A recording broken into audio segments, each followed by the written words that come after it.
I hope this microphone is on, because if not, that'd be pretty shitty, wouldn't it? Is this thing on? What's good, y'all? Um, when I say y'all, I'm talking about me, myself, and I, man upstairs. Those of you who may or may not be watching this, I'm in my home gym right now. This is my stretching bike. One of my best friends, man. I ain't gonna even hold you. He holds me up too. What's crazy is I didn't plan on doing this video.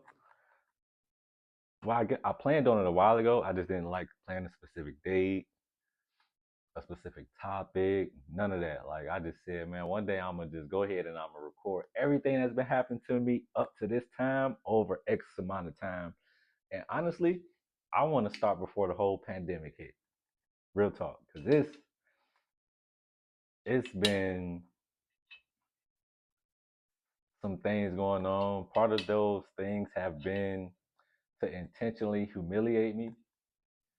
Some of those things have been to make me go through this process in order to expand or expose who I am to some degree. And all that shit did was make me stronger mentally, made me more solid in my belief of self.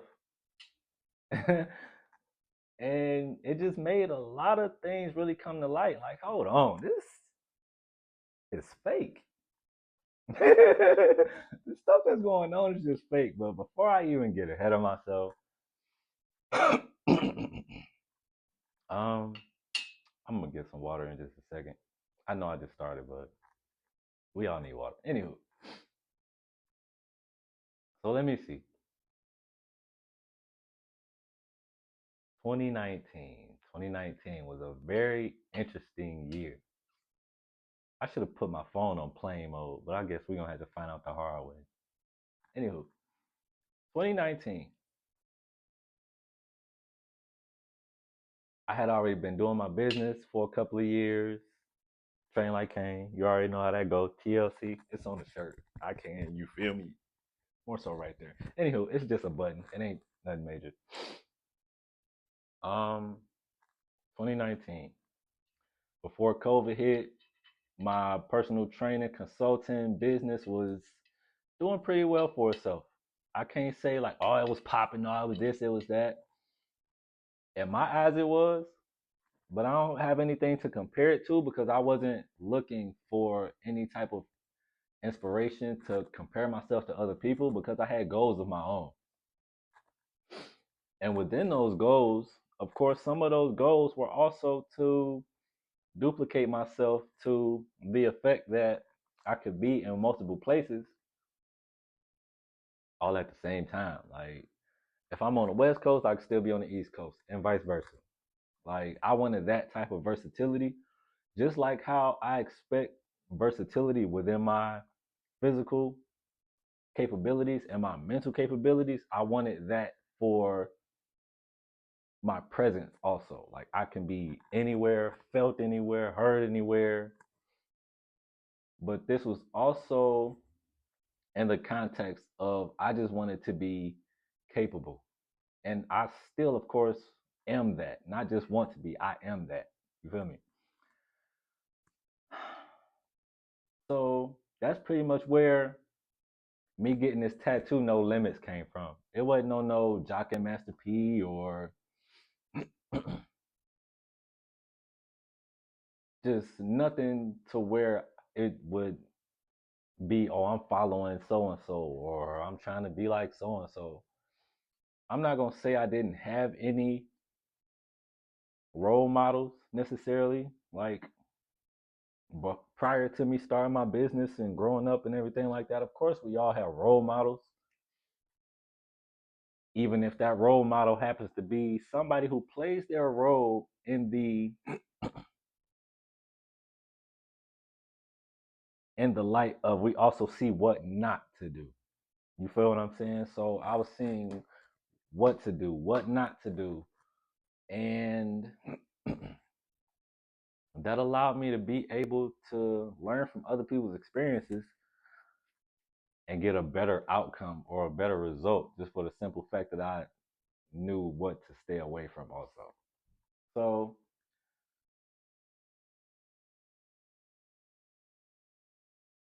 in the midst of not only starting my business, but watering it on a daily, cultivating it, being the example, literally showing and guiding other people to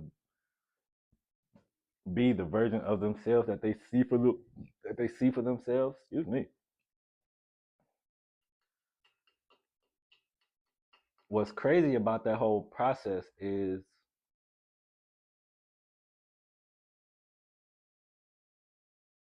it seemed like some other people outside of me could see certain things that were instantly happening that I couldn't because I was more so focused on the long term. For example, people who was like losing weight, losing inches, or they not on their medicines no more because of the different things that I was having them doing. When they would bring that to my attention, of course I would praise them for that. And good job, way to stay consistent. That's all you. All I did was led you to the water, you drank it. You feel me? And that was part of the process I enjoyed. And in that process, sometimes people can get a little overbearing to some degree. It's crazy how certain emotions, good and bad, can just build up as a result of somebody offering a good side of themselves to other people. I don't know why. I can't necessarily speak on that because my intentions were and are good.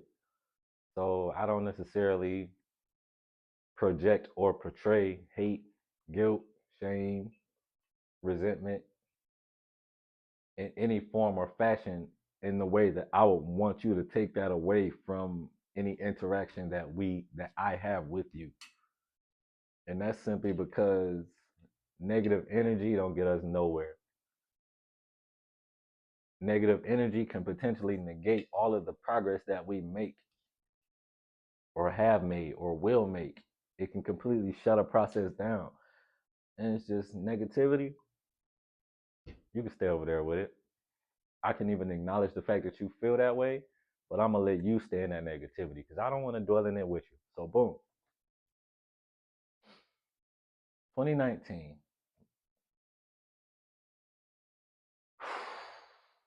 It's crazy. I'm still at 2019 after saying all that. What? 2019. What's crazy is before COVID got a name, like it was one time I woke up, body was in pain and shit. I'm like, this ain't it. What did I do? I didn't do anything outside of the ordinary as far as what I eat, my working out, my sleeping, my daily routine, none of that. So for me to wake up and my body just hurting, like not just in one particular place either, it was like all over. And I remember one time I woke up and I must have like cleared my throat. Some mucus shot out. I said, "Oh no!" I was sleeping by myself, of course, at the time. You feel me? And it's just like all this stuff was just building up. Like, dang, what did I eat? What did I do? Where was I at? A lot of this stuff, these past few years, like I said, have just felt very intentional. Not in the sense that I brought it on myself, but somebody else brought it into the picture for me to experience and see how I would respond and react to it. So boom.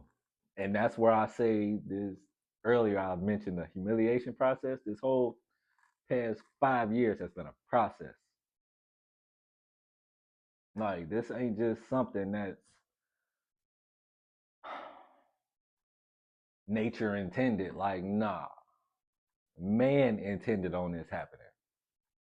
So boom. 2019. The day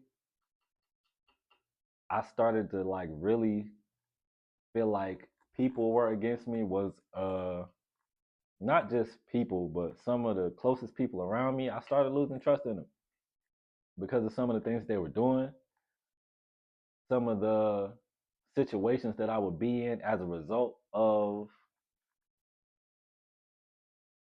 just certain outcomes, good and bad. It was just like I was getting the short end of the stick every time. And I was just like, nah, this ain't it, bro. And I'm not gonna allow myself to continuously feel like this. So if I can take myself out of that feeling and have some type of wherewithal that this I'm literally not doing this. So when certain energy would find me, I would know this ain't me doing this. Somebody brought this to me or somebody's watching me. And I'm gonna get to that because ever since I've had an iPhone, it feel like people been watching me, bro.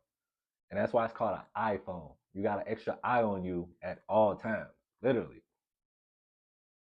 Literally. At all times. It's an extra eye on you at all times. And if this video cut short, whoop, there it is.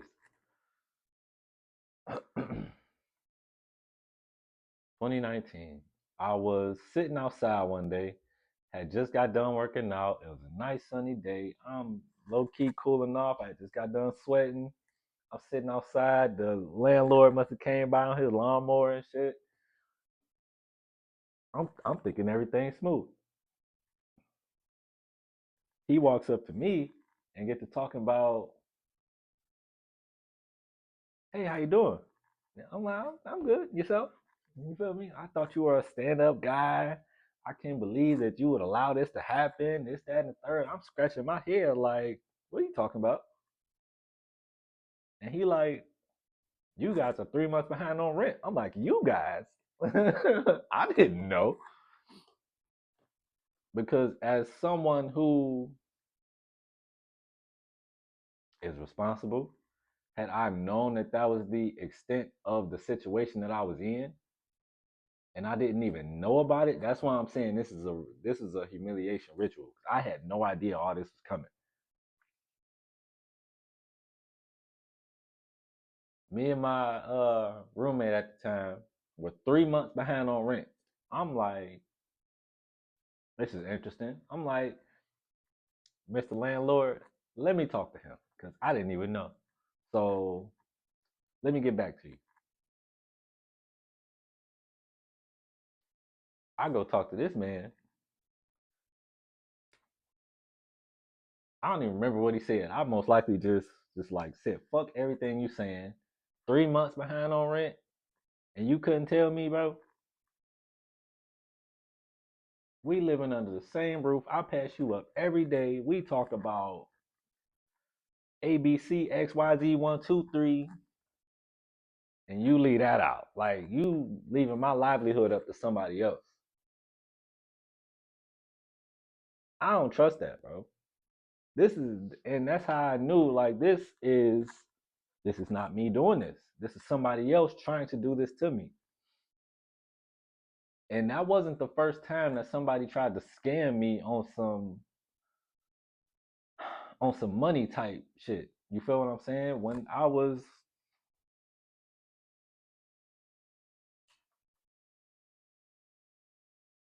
say less than a year done with my undergraduate studies. I'm not gonna say where at. Y'all know what's up. Um, when I was done with my undergraduate studies, I had got an email from someone from this establishment, and it seemed legit. Like this was somebody that I would put my trust in, and it was supposedly like a loan that you could pay back. You feel me? Do your thing. I'm like, all right, cool. So the businessman in me is just like, I'm gonna go through with it. I'm gonna let the money sit in my bank account for a while because I ain't trying to come out of pocket for that. So it was only like 3,000. 3,000 is not a lot of money, bro. That's why I was just like, I'm gonna let that sit for a minute, and then we're gonna see how it goes. So lo and behold, a week goes by,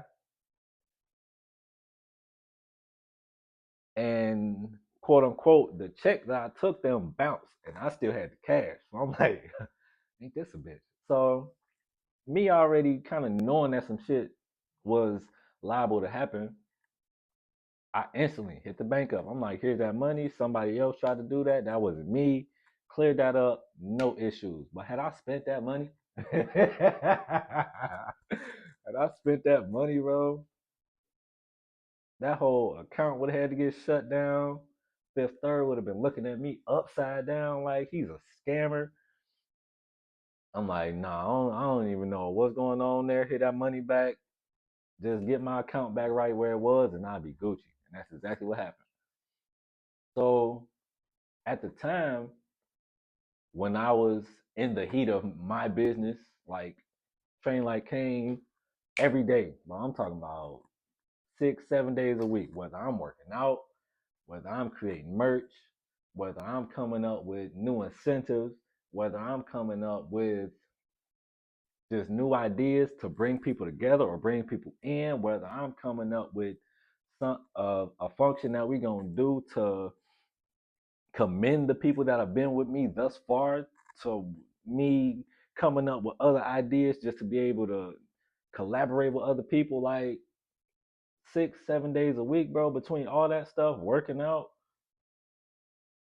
and being bored because it was COVID, motherfucker, I was staying busy. I wasn't about to be out here making excuses and getting in trouble and all that extra. So after I confront homie about the situation, it just didn't get no better. Oh, I'm a pay. I'm a pay. We gonna be good. This, that, and the third. Whatever. At this point, you done play with my money and my livelihood. I don't trust you no more, bro. I don't care if this was some type of joke, some type of game. Not everybody play like that, bro. You feel me? I didn't come up in the most fortunate household.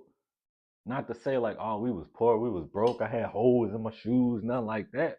But at the end of the day, people's finances wasn't something to play with, bro.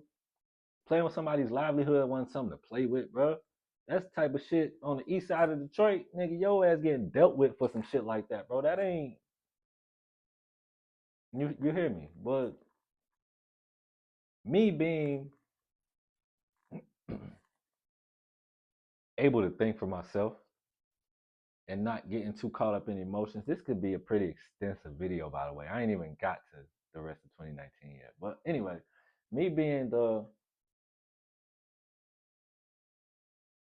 self mover and the self thinker that I am, I'm like, all right, I gotta make something shake either way.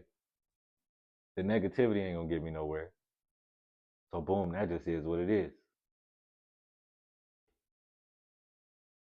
That just reminded me of another instant where somebody tried to put me in another situation where they tried to get me to like fight somebody else on their behalf. I'm looking like, boy, I ain't your big homie. You better handle your own business. You don't just get to throw me in no fire like that and say, go get him, go fight him, sick him. I'm not no goddamn dog, nigga. And things at that point in time was just running this course. We behind on rent. You put me in situations I don't need to and don't want to be in. It's just like, bro, I can't deal with you no more, bro. To the point where I was starting to see like all this little shit you doing, trying to play with my head, trying to play with my mind, trying to put me in certain situations, bro. All right, I'm not even telling you I'm leaving. I'm just leaving, bro. Once I make my few payments and I get caught up on the shit that I'm up to speed on, so to speak, not even caught up, because I don't get caught up. I get up to speed, little baby. So once I got up to speed, bro, I packed my room up behind the door. So that way when you look in the room, it just look normal. Yep, it's normal over here. All my shit was packed up behind the door. So that way once I felt like leaving, bro, I'm splitting. Ain't none of that. And now that I think about it, bro, all that shit that was going on with my car, bro, it don't matter what kind of car it was. But just know, all that shit that was going on, that shit was not me, bro. shit going wrong with my engine. It took me a couple of months to really figure that shit out and do it myself for the simple fact that I'm not no damn auto mechanic. I'm a motherfucking personal trainer, a nutritionist, a very minimal version of a teacher at this point. You feel what I'm saying? So I said, bro, how am I gonna fix this car, bro? Cause I don't just like being no sitting duck.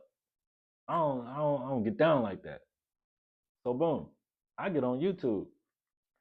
Slowly but surely, I figure out what tools I need. I figure out what's wrong with the car. I get the I went to Valvoline and had them pull up the codes for me.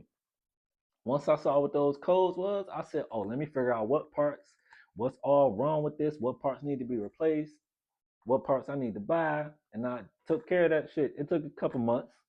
You feel me? But once I fixed that engine, I started that car up and I spun the block and everything was all good. Oh yeah. Oh yeah. I fixed that leak in there. What was it? A leak in my engine where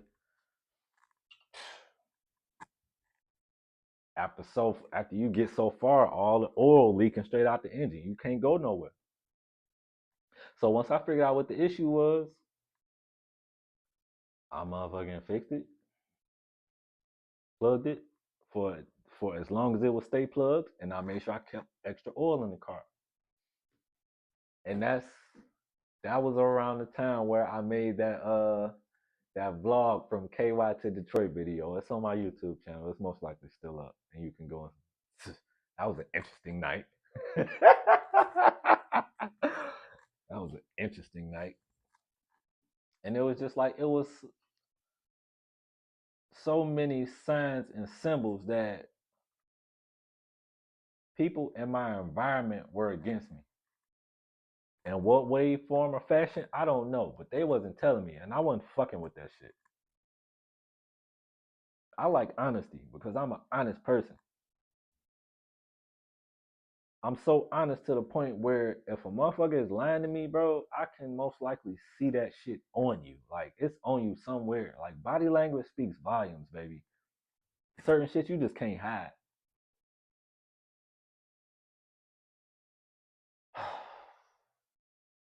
And it really just felt like it was me versus me type shit.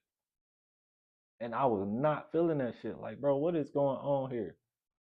I'm not doing this shit to myself. I ain't changed up on nobody. I've been solid this whole time. I done helped people get off their medicine. I done helped motherfuckers lose 50 plus pounds in a matter of just a few months. And all of this is documented.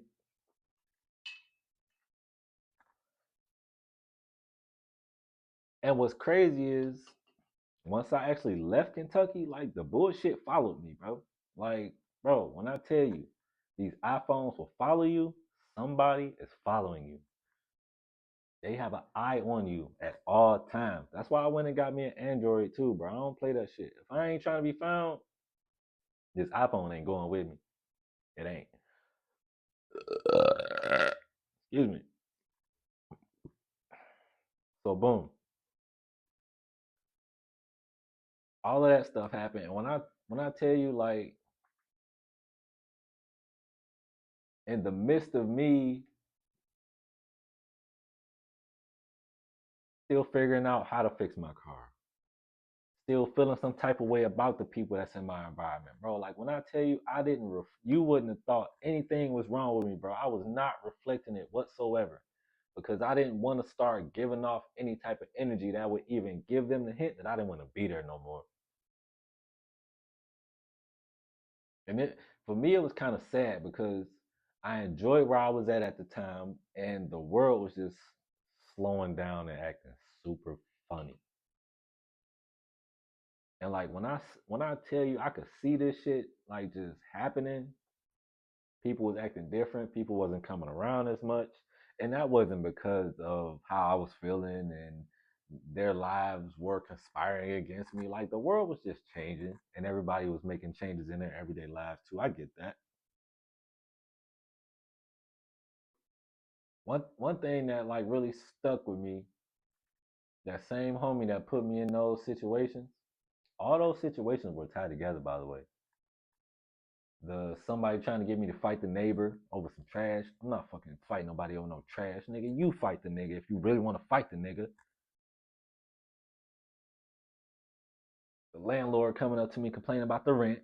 Same person. This same person, I had put together a cookout for me and the people that I was always around as far as Train Like Kane goes. Shout out y'all, man. Y'all know who y'all are. And I remember I was on the grill, by the way. I'm not no grill master, but I know how to put that shit together. This shit ain't rocket science. I'm talking about like as far as getting the fire started, getting a nice fire going, get everything cooked. You feel me? Make sure it's done.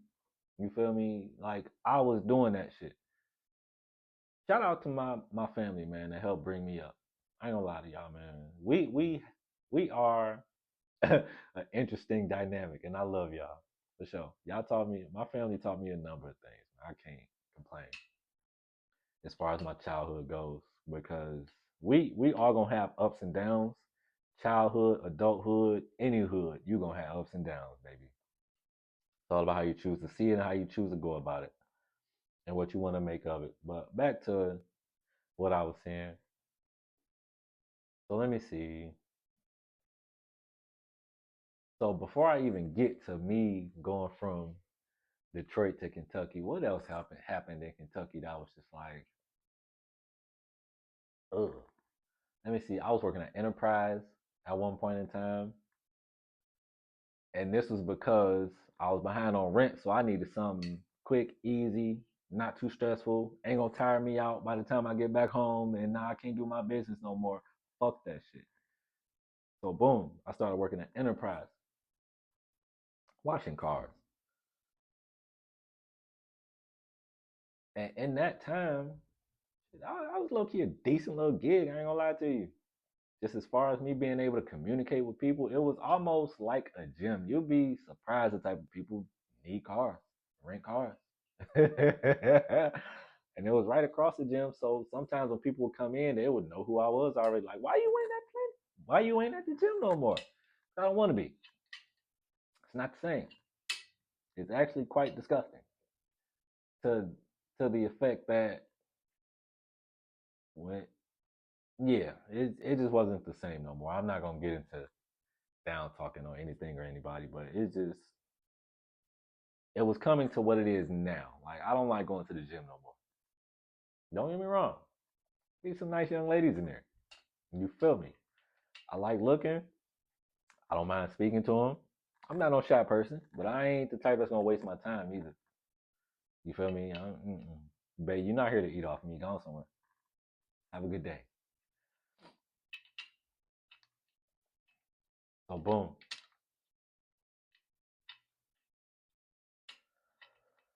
I'm trying to make sure I ain't skipping out on nothing. Cause yeah, this is a very interesting time, trying times at that. Trials and tribulations were at an all-time high. I hope this microphone working. It's on,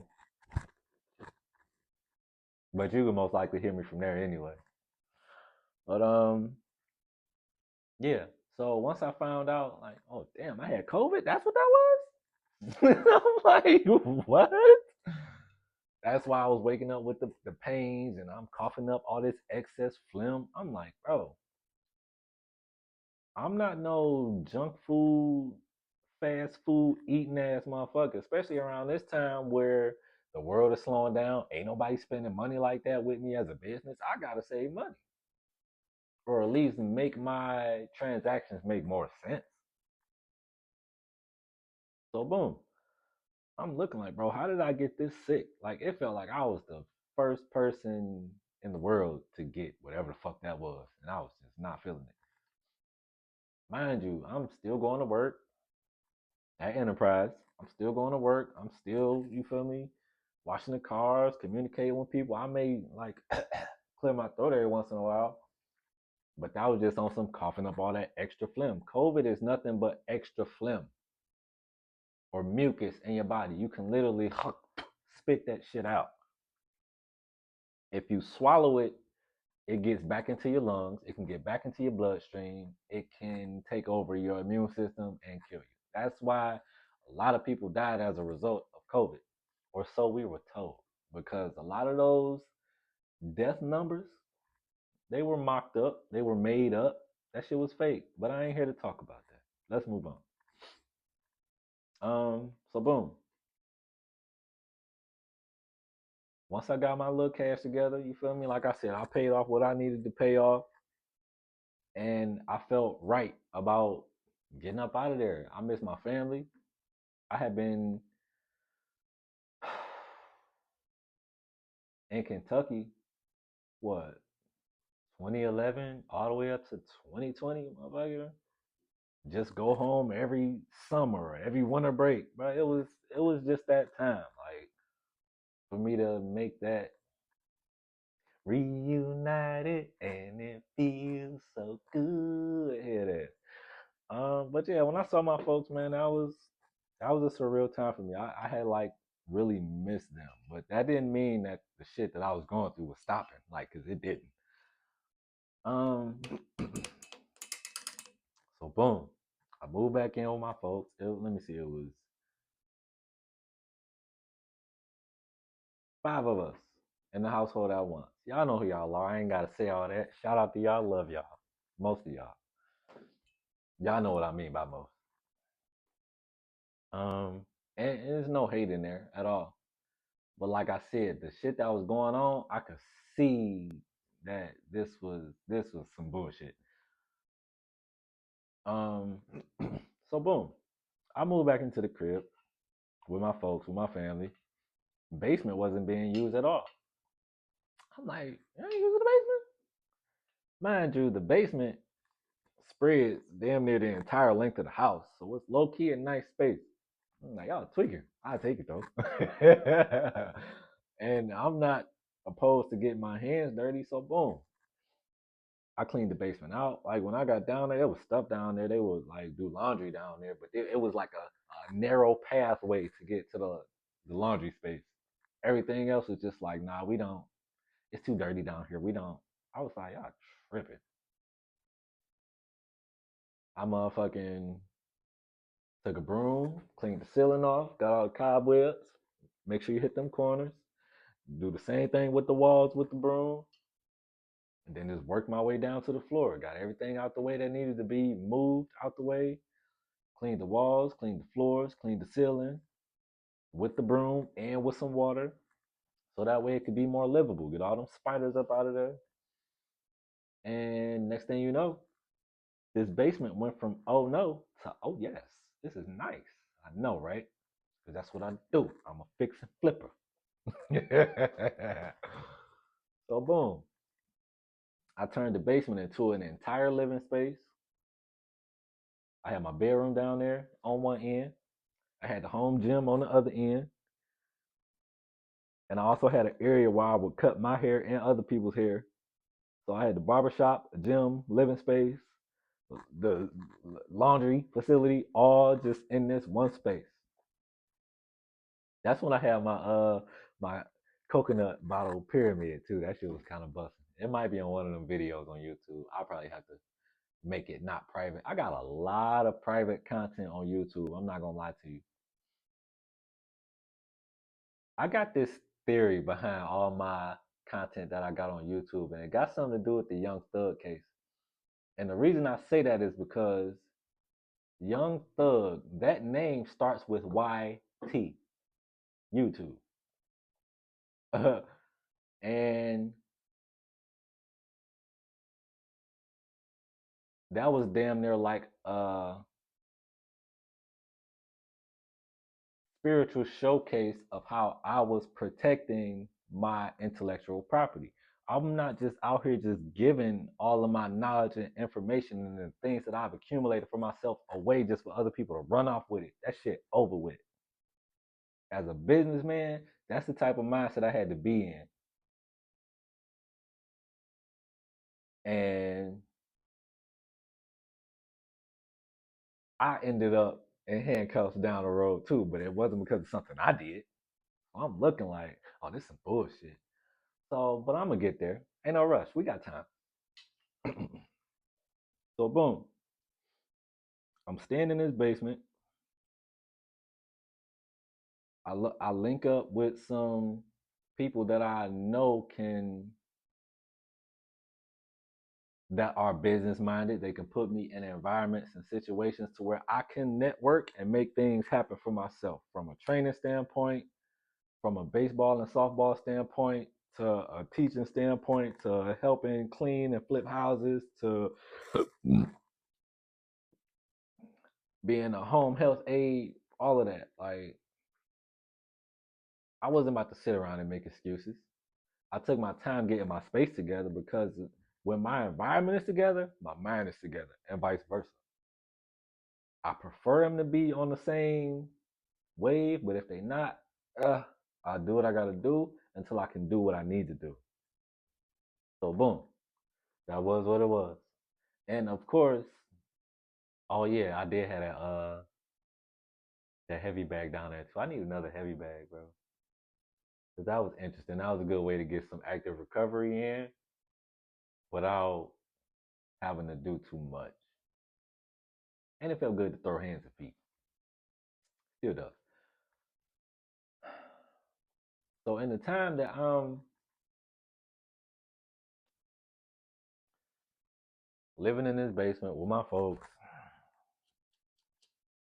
there's another man in the household, not my nephew, that I just wasn't too fond of him. I wasn't like going out of my way to make that known or try to start any discrepancies or nothing like that. I always keep it cordial because I don't necessarily want a bunch of negativity infiltrating my environment in the first place. However,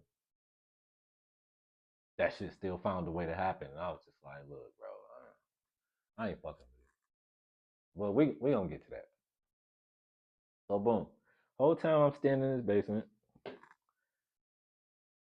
I worked at a few places, which is crazy. Let me see. Where was I working at?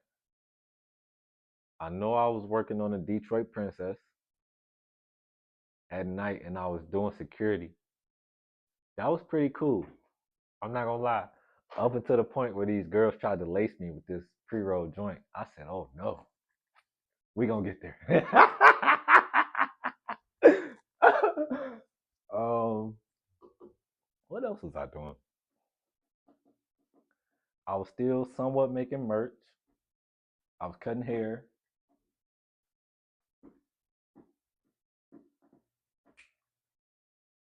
I was also doing security in other places. You feel me? Just under the table money. I need it.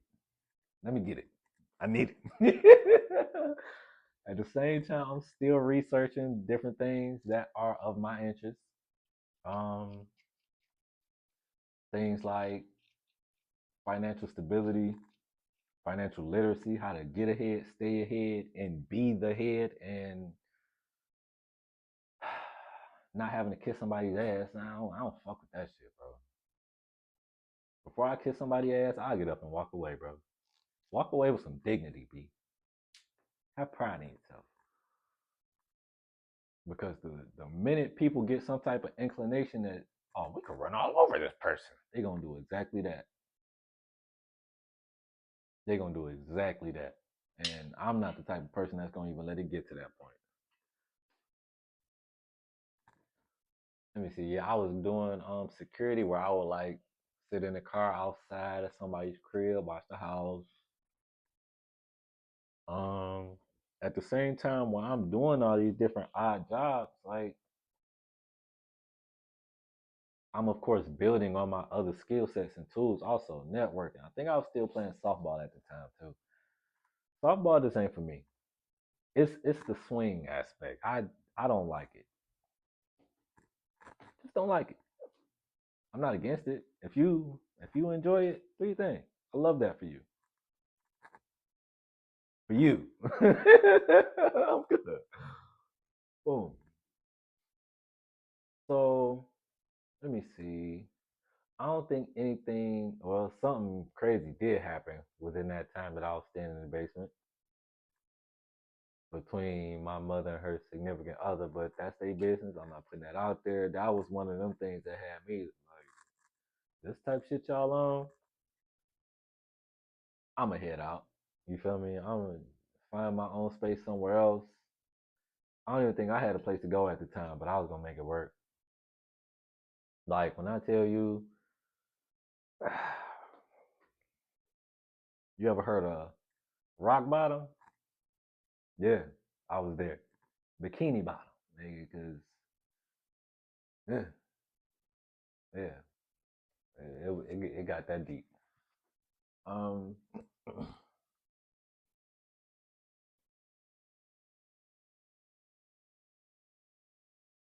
just the things that I was witnessing within my own family, I was just like not in agreement with, but that's their life. I don't control that. And it wasn't my home to necessarily say, oh, this is this, and that should be that, and that should be that, and this should be this. I understand how to play my role when it's time to play my role.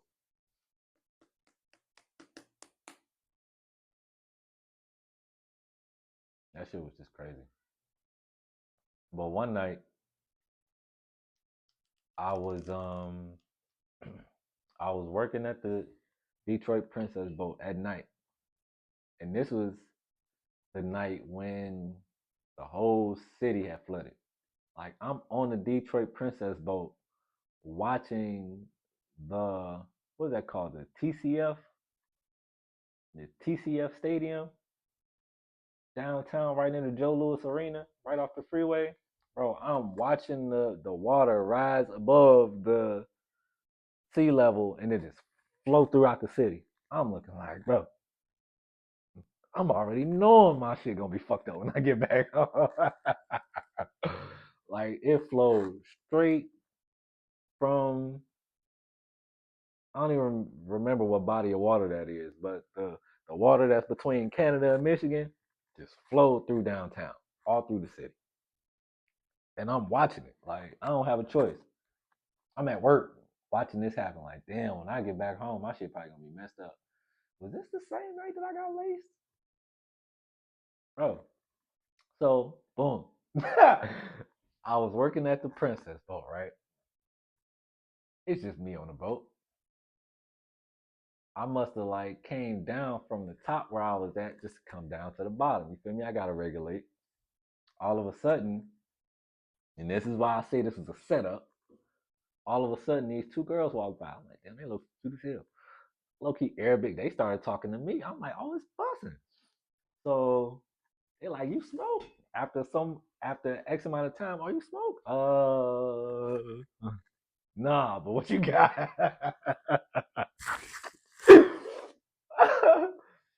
They're like, oh, you can hit this joint, this, that, and the third. I'm like, all right.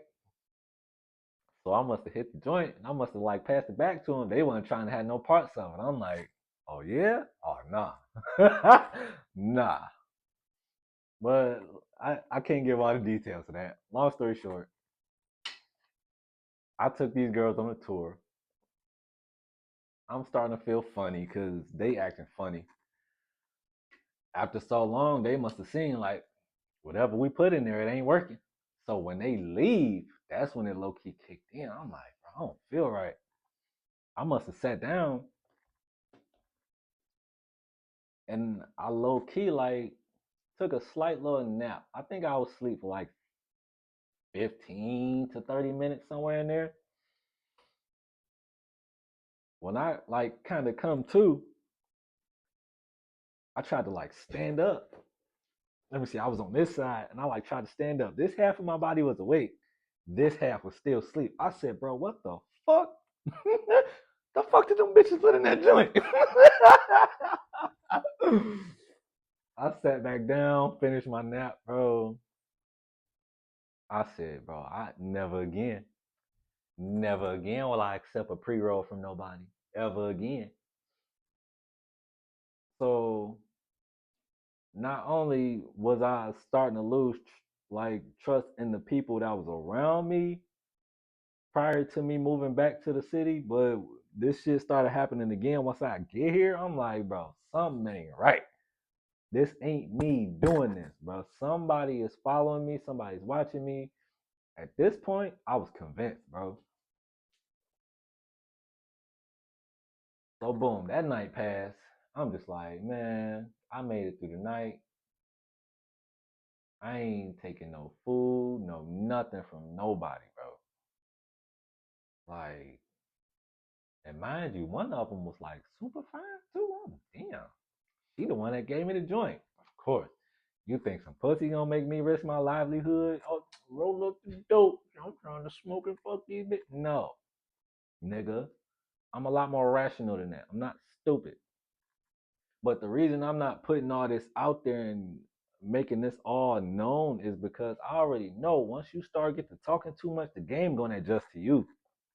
So that way it can still wrap you up in it. Nah, I'm not going.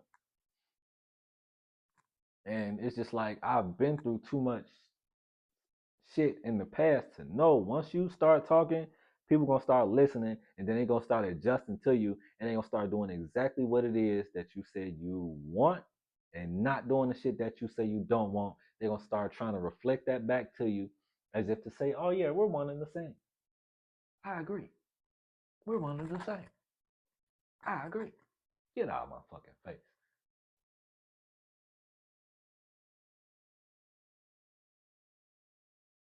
So in the midst of me getting laced on the princess boat, that shit really had me think like, damn, what if they would have thrown me overboard or raped me and left me face down, ass up, boy? Talk about a humiliation ritual, nigga. Yeah, that would have been humiliating.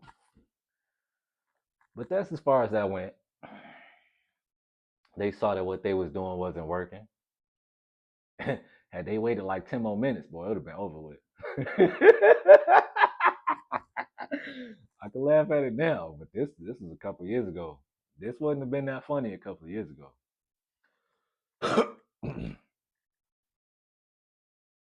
Boom. Let me see. I'm sure a lot of stuff happened between then and what I'm about to skip to. But boom. So okay, no. So after I moved out of my folks' place where I was at, I moved to a spot that was not too far. It was something that I could kind of call my own space for a while. But folks that owned the home, for some reason, he didn't like me, bro. Like I could tell in his energy, he did not like me. I don't know what it was. I didn't come across to him as no arrogant, low life ass dude. None of that. Before I even said anything to him, he was giving me the cold shoulder. I didn't give a fuck. I'm like, bro, I just need a place to stay, a place to, you feel me, lay my head, put my stuff at, so that way I can keep moving on. Because all this shit I was dealing with was planned. I wasn't doing this to myself. And what's crazy is I experienced that this older gentleman a couple of times within a couple of different people. It wasn't just him, and there was also another motherfucker that looked just like him that tried to press me while I was in Aldi's. But we gonna get there. So like when I tell you this dude giving me all types of attitude and whatnot, luckily he had a spokesperson. Him and his wife was in business when it came to this crib, right? To this house, I should say. And she was a lot cooler than he was. I don't know. I'm not gonna go that far, but yeah, she was a lot cooler than he was. I don't know what he had against me, but I didn't care. Like, bro, you gotta chill. Um, yeah, he was one of those go along and get along ass motherfuckers, and I could see that shit in him. I ain't like that shit, bro. That shit was just lame. I tried to like make a little extra money off the spot. I'm trying to B&B the spot. They find out, they instantly get throwing wrenches in the plan. No, we're gonna change up your lease. Bro. Like, hey, man, I'm being responsible. I'm being respectful. You feel me? I'm making sure they know, hey, it's neighbors downstairs. I don't need none of that, none of this. If we can stick to these, everything will go smooth. Somehow all this shit still go to shit.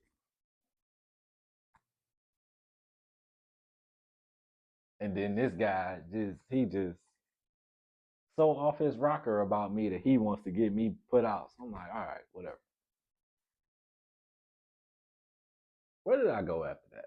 Actually, let me stay there. I ain't done with that spot yet.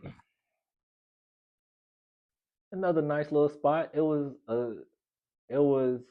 a attic, so to speak, but it was like one of those where as soon as you go in, you feel me, you can either go downstairs or you can hit the slight left and go upstairs. So once you hit that slight left and go upstairs, low key a nice little living space up there. Had a bathroom, you feel me? A nice little a sun window. It wasn't a sun port, but you feel me? I could sit there and absorb a little bit of sun and whatnot. Had my own bathroom. It was a studio. It was nice. Some of my videos I was recording there too, but they most likely private because I wasn't about to get my intellectual property privatized by somebody else. I'm not going. So in the midst of all of this chaos that other people are trying to put me in to see how I'm gonna respond to it, I'm being stopped and pulled over by the police. You didn't use your turn signal. I'm in my head like I for sure use my turn signal, bro. Check blind spot, signal, get over. Oh, you didn't use your. Like, what are you talking about? I'm like, nah, this is a pure setup, bro. And I'm seeing it from the beginning because I'm knowing like I'm not putting myself in these situations, bro. What is going on here? The humiliation ritual. Now that I really just sit back and reflect on it, like you motherfuckers thought this was gonna be funny. Nah, it's not at all. Like y'all literally trying to manipulate people's mental capacity and make it seem like, oh, we got leverage over you. I'm just like, look, I ain't even participating in this shit, bro. But let me get back to the story. um, I remember one day I called the landlord over to this same spot, the studio spot that I'm talking about. It was to fix something real slight, and I also wanted to talk to him. So this was like my outlet.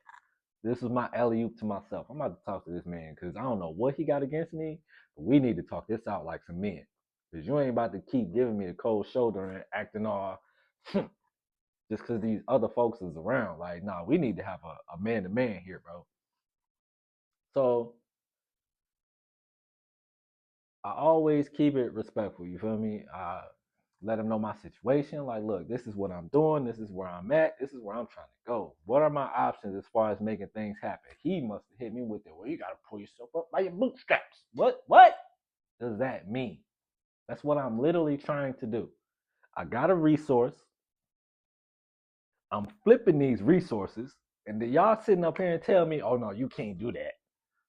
Like, how am I supposed to pull myself up by anything if y'all constantly pulling me back down? You know what type of crab in the barrel mentality that is? Un momento, por favor. And we are in already? That's crazy.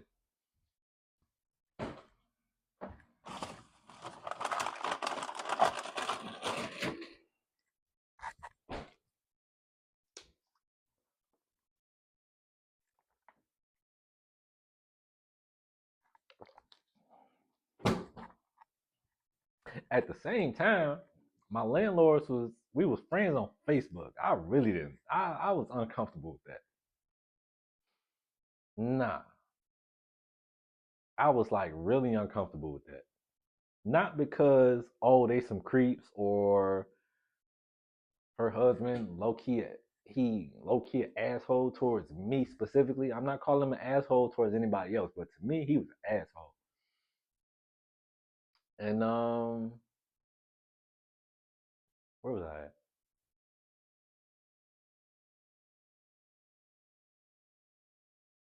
You asshole, boom, boom.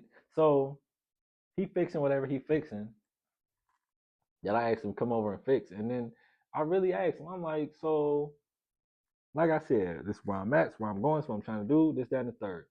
Pull yourself up by your bootstraps. You know how much of a vague concept that is? That could be selling drugs.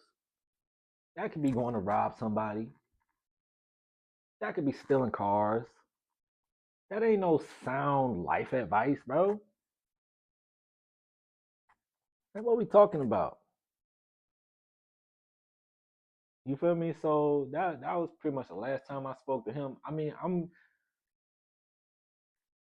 recollecting the situation. I wasn't talking to him like that, but I just really made him think about the stuff that he was saying. Like, bro, you're not making sense right now. And I could see it in him that he felt like, all right, this young man, he might actually be a cool guy. I ain't trying to hear that now. But let me see. I'm already knowing the lady downstairs is probably tired of me because I was like, I ain't gonna lie, I was up in that joint smoking at least a joint or two a day, bro. I'm not gonna say that's what helps me get through that, but sometimes that's part of my creative process. It is what it is. I don't feel no type of way towards that. I honestly, I feel some type of way towards cannabis nowadays. That shit, the fact that they legalized it after putting so many people away because of it, then they gonna try to have that leverage over you. Ah, we can let you out if, like, nah, bro. How y'all gonna legalize it and still keep them people in jail? That's a crime, bro. That's literally, what's that shit called? Embezzling somebody? Literally. If you give us some money, we'll let you slide, but we might up your percentage every month. Or if you tell us where you getting the drugs from, we'll make you the kingpin. Like, what? This shit all corrupt, bro. All of it. This whole thing is corrupt. From inflation to embezzlement to illegal immigrants being able to just come in here whenever they want to. Bro, that's what COVID was. That's why it lasted so long. They let so many people into the country and they had masks on. You didn't know who was who or what was what. That's literally what that shit was. Them allowing illegal immigrants to come into the United States. Even to this day, when I use whatever form of transportation I decide to use, like especially the bus, like going from city to city and state to state on the bus, you see a lot. You see people like literally taking their whole wardrobes across the country. Like, where did you come from? Like, huh? And what's crazy is like when it comes down to how the economy works, like when you really pay attention, it's let's get specific here.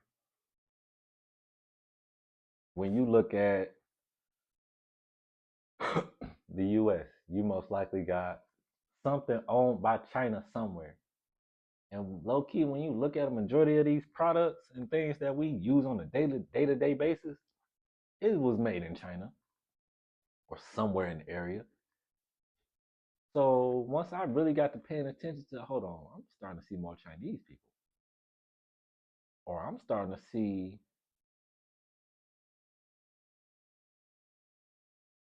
a bunch of unfamiliar ass ethnicities around this motherfucker. What's going on? Like this was like early 2020. I started to peep this, and at the same time, everybody got masks on. So how do we know who's who really? This whole immigration process, Trump talking about building the wall, this shit been going on for longer than we think. Somebody opened the borders up on purpose, so this could happen. That's a whole nother topic. Uh, Throughout a majority of COVID, I didn't feel the need to wear a mask. I wasn't scared of getting quote unquote sick.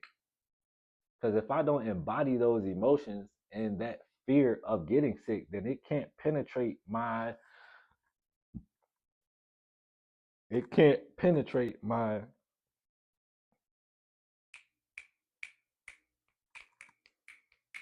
immune system. Like if I don't believe in it, it's not gonna happen. It's not going to become a part of my reality if I don't believe in it. Like if I told somebody blind that the sky was purple, they'd be like, nigga, I didn't get blind until I was 15. I know that's a lie. Like, what you talking about? Or if they ain't never seen it before, shit, they might just go along with it. Like, really? Oh my God. Does it look like purple kush? Yes, it does. Yeah, you want to smoke that too? But anyway, back to me staying in that studio apartment. I fixed it up nice, cleaned it out just like I did that other basement prior to. This wasn't the first time where I was just having to clean out a space in order for me to make way for myself. Like, yeah, like it literally in the last 5 years, in the last since 2020, it's probably happened a good. I don't even know. I'd have had to be out of places in 3 to 4 days, 7 days, less than 30 days, multiple times, bro. Staying in motels, staying in hotels, and then people wonder why you just be like, I don't really fuck with you like that no more, because you just inconveniencing my life. And I ain't speaking about anybody in particular. I'm not putting that energy onto anybody per se. However, when some shit just be a big ass inconvenience, it's just like, bro, why would I even give you any more of my time? Really. So whole time I'm standing in the studio, everything was low key going all right. It was just that aspect of it that I just was just like, it just left a bad taste in my mouth. Pause. Um,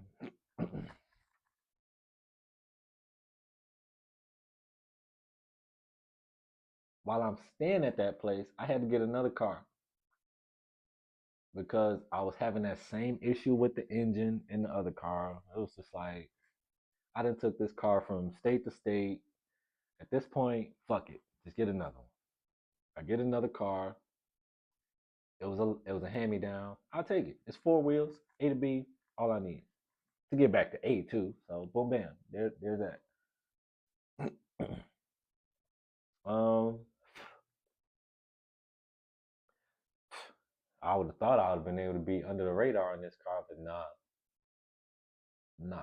I was still very well being followed, surveillance. All this social media shit is worldwide surveillance, bro.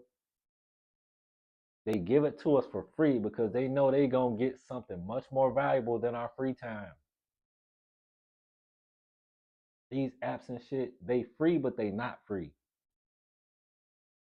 They're free in the sense that they don't take monetary value in order to store them onto your devices.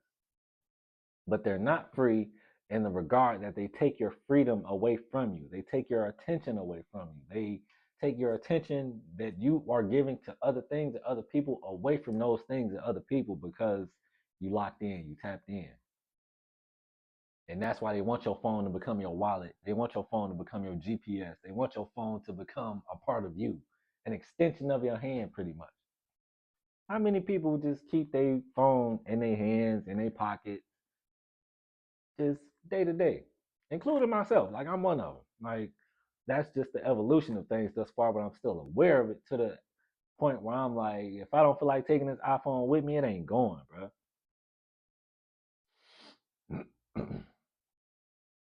So, boom, back to the story.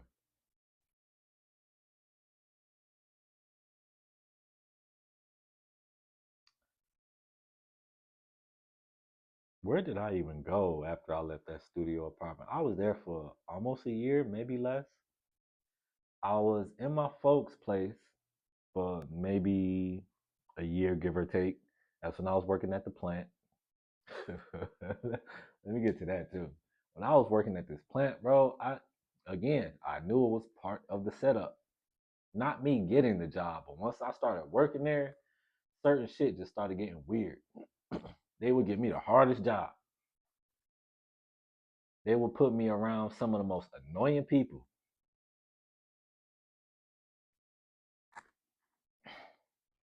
I mean, don't get me wrong. You feel me? I know I'm an attractive young man.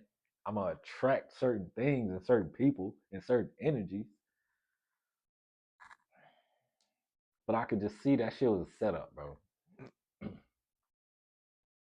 It was this one girl, man. She was fine, like physically attractive as fuck. But the way she carried herself, because she knew she had all these other niggas watching her, the way she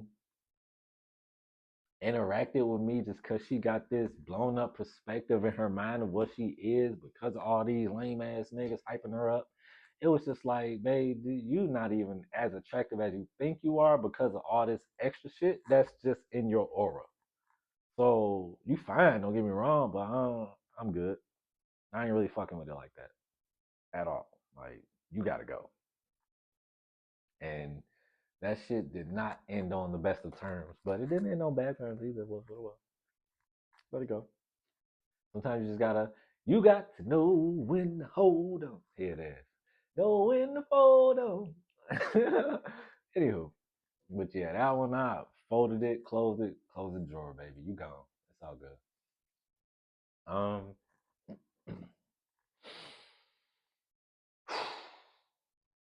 and prior to all that, while all this stuff is going on, while I'm going through switching up different apartments, having to clean the apartments out, still trying to keep my business going, still keeping myself active because I'm not about to lose myself in all of this negative energy.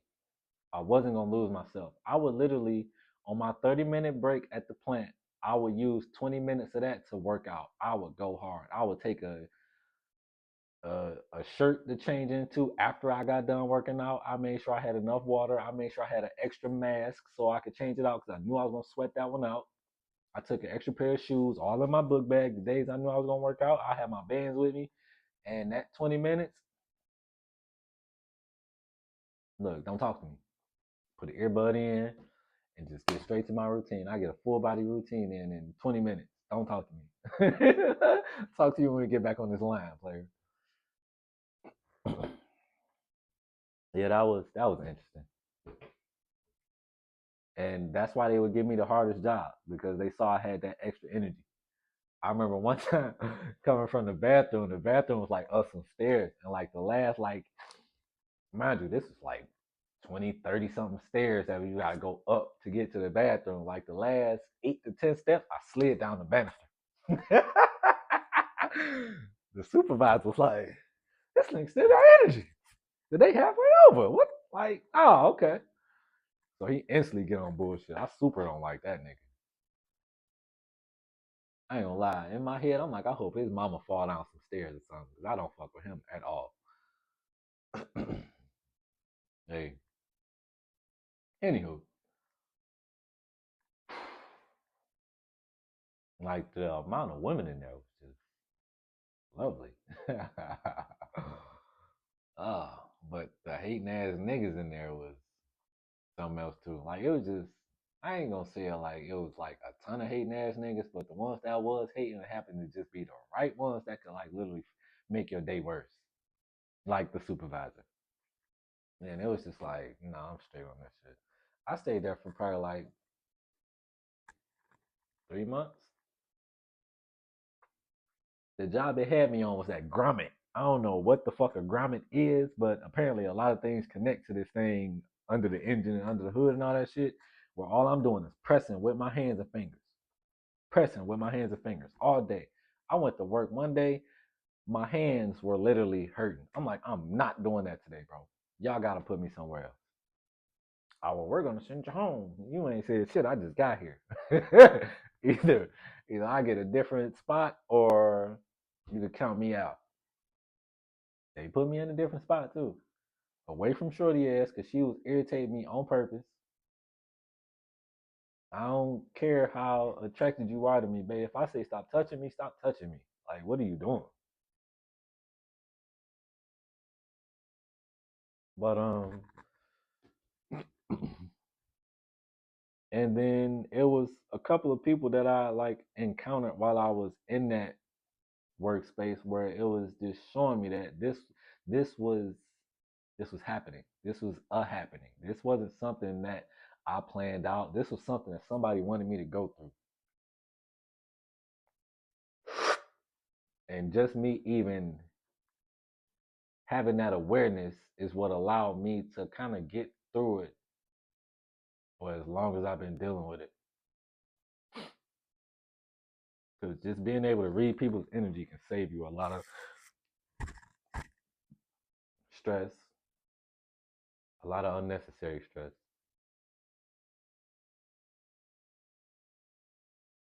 And I was just starting to see like that whole plant environment is childish.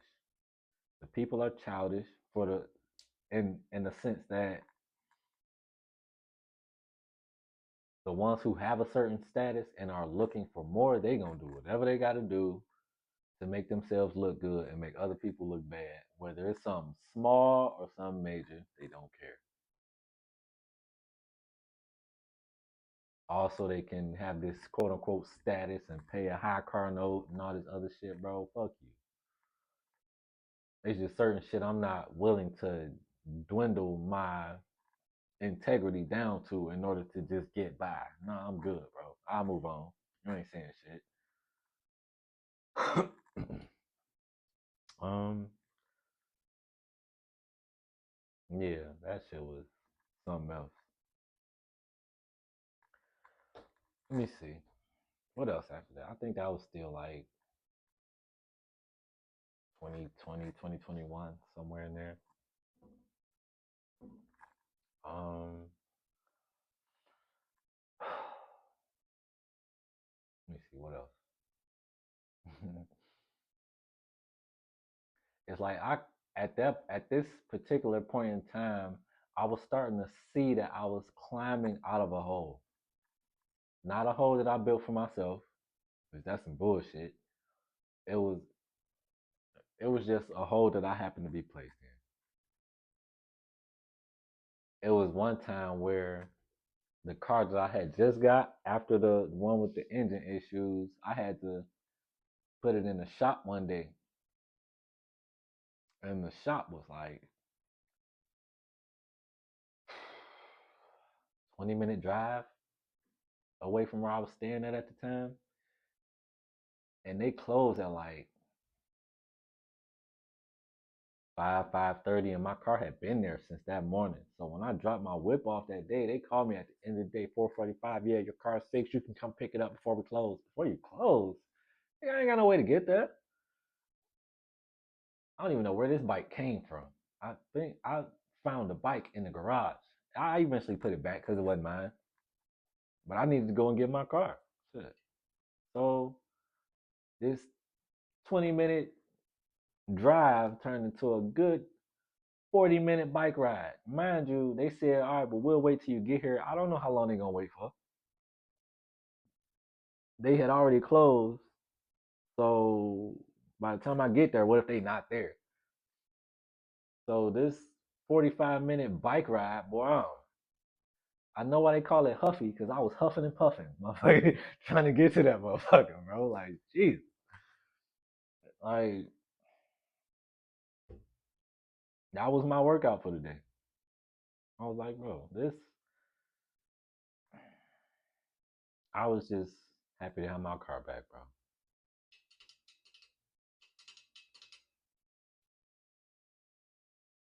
Yeah. Um, let's continue. So around this time, boom, I transitioned into another job.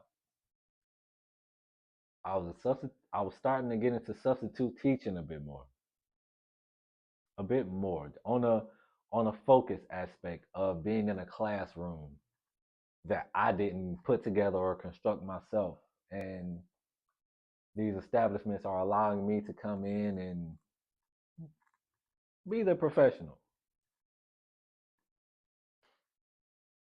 But at the same time, I could tell these same environments on the same shit that these other motherfuckers was on at the plant. Let me see. Before I started substitute teaching, I was working at FedEx, and I'm gonna double back and talk about that too. Oh man, let's talk about FedEx. FedEx. Yep. I started working there at the time where I was at that studio apartment. The lady downstairs was like, "Hey, hit this guy up. I'm sure he's got this and that he can do for you." I'm like, FedEx. I ain't trying to do this, but I needed it. Boom. I bit the bullet.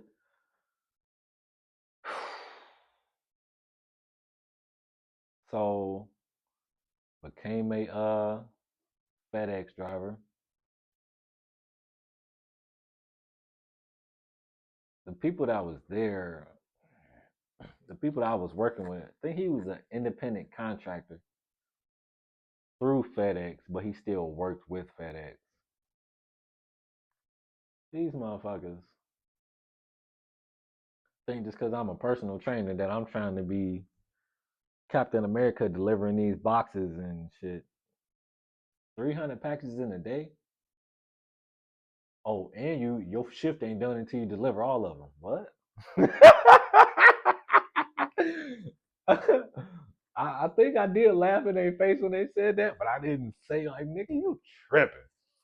But when it came down to my shift being over, and I turn around and I still got packages on this motherfucker, this truck going back right now. I'm not about to spend my whole day out here doing this shit. Would I look like a prostitute? No. Fuck. So yeah, that ended after like a month, maybe two. I remember one time I had to go into this suburbs, into this complex. None of the complex was like in numerical order. None of it. So I'm literally this one package took me like 10 minutes once I got inside the complex to try to find this shit. I said, "Oh, this shit really complex, huh?" Nah. I did what I could that day. I remember one time, this is how I knew it was another part of the setup. This one lady gonna say some. I was delivering some flowers. This was crazy. I think this is the same day my Facebook had got hacked. No, my Instagram got hacked this time. My Facebook had been hacked before I started working at FedEx. That whole DHS loan shit, that motherfucker, don't fall for that shit. That's how they scammed me with my motherfucking Facebook, and I was hurt. Then they gonna start motherfucking posting on my shit, some random ass shit, trying to put a light skinned motherfucker on my shit. Nigga, I ain't that light. Who is this motherfucker y'all got on here? Fuck. Hand tats ain't the same, no none of that. Like, who is this imposter?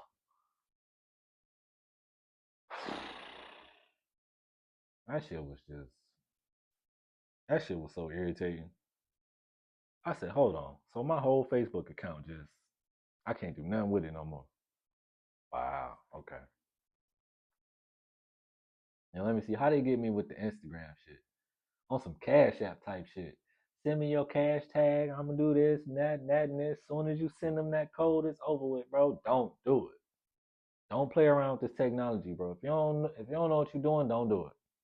Have somebody do it for you, or have somebody that's like, nah, bro, don't do that shit.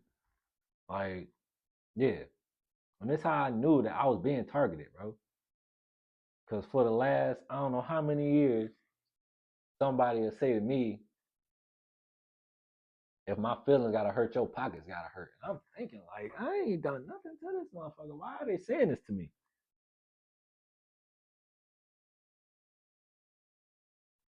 Yeah. um,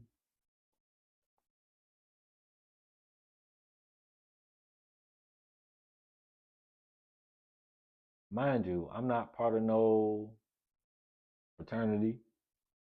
I'm not a part of no social group that operates in mostly secret and tries to keep shit over people's head. So the fact that I got this is my Libra zodiac sign, bro. This ain't got nothing to do with being no no Q dog, bro. Like, stop playing with me.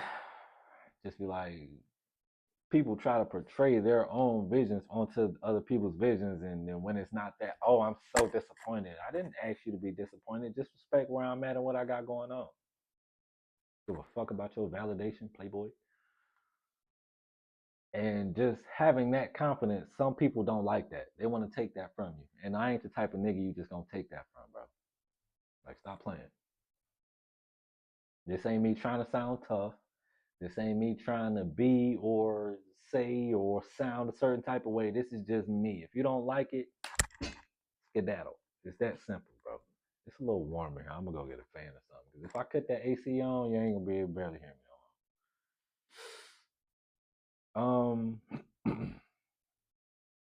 So boom.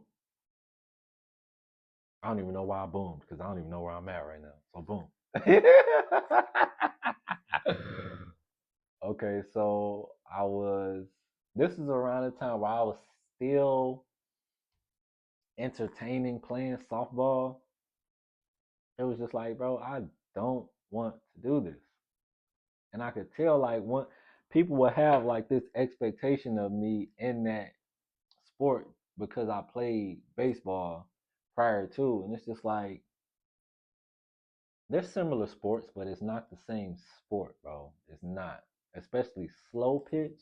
That joint coming from down here, looping up. I gotta look up and try to hit. Bro, it's different, bro. And I just didn't enjoy it. Like, I had some success in it, but the fact that I wasn't interested in doing it, I uh, I'm just here wasting time. I'm not enjoying it.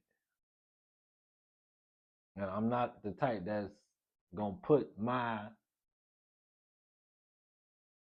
happiness or my integrity or anything morally straight and narrow about me on the back burner for somebody else. That's why I ain't got no minions. I ain't got no little ones yet. No, I'm not willing to do that right now.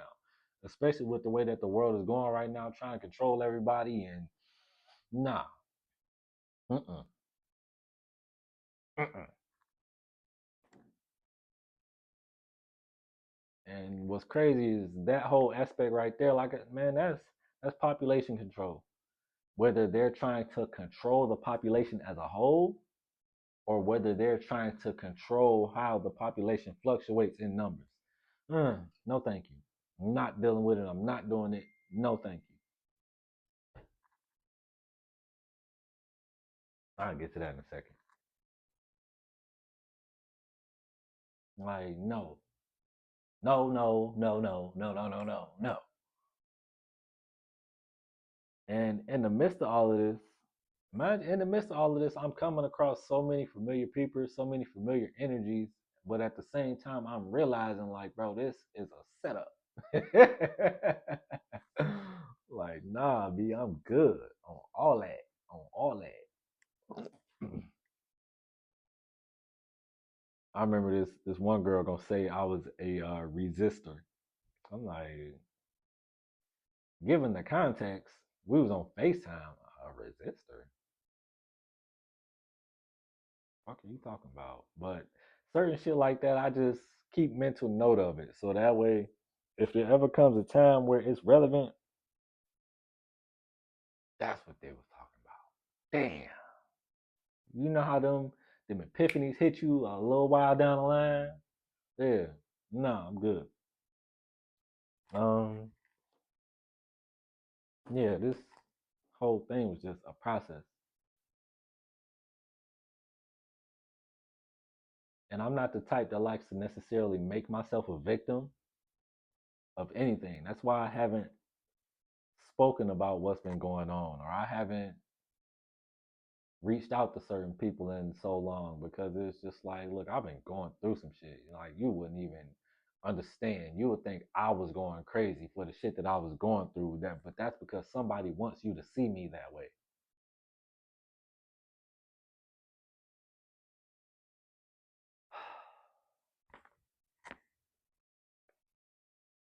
Back to what I was talking about though. But yeah, that whole FedEx shit, nah, I'm good. I don't necessarily like their logo. Fed X Fed, X Con type shit. I don't. It just be too many things going on with the wordplay that actually does make a difference that people think it don't, but trust me, it do. Um, like even just talking about this shit, it's just like the fact that somebody even wants to have this type of manipulation or leverage or control over people is fucking sick. This is the type of leverage you should have over yourself, nigga. Like, get your life together, bro. But this whole system is built upon controlling and manipulating other people. Government literally means to control the minds of the masses, bro.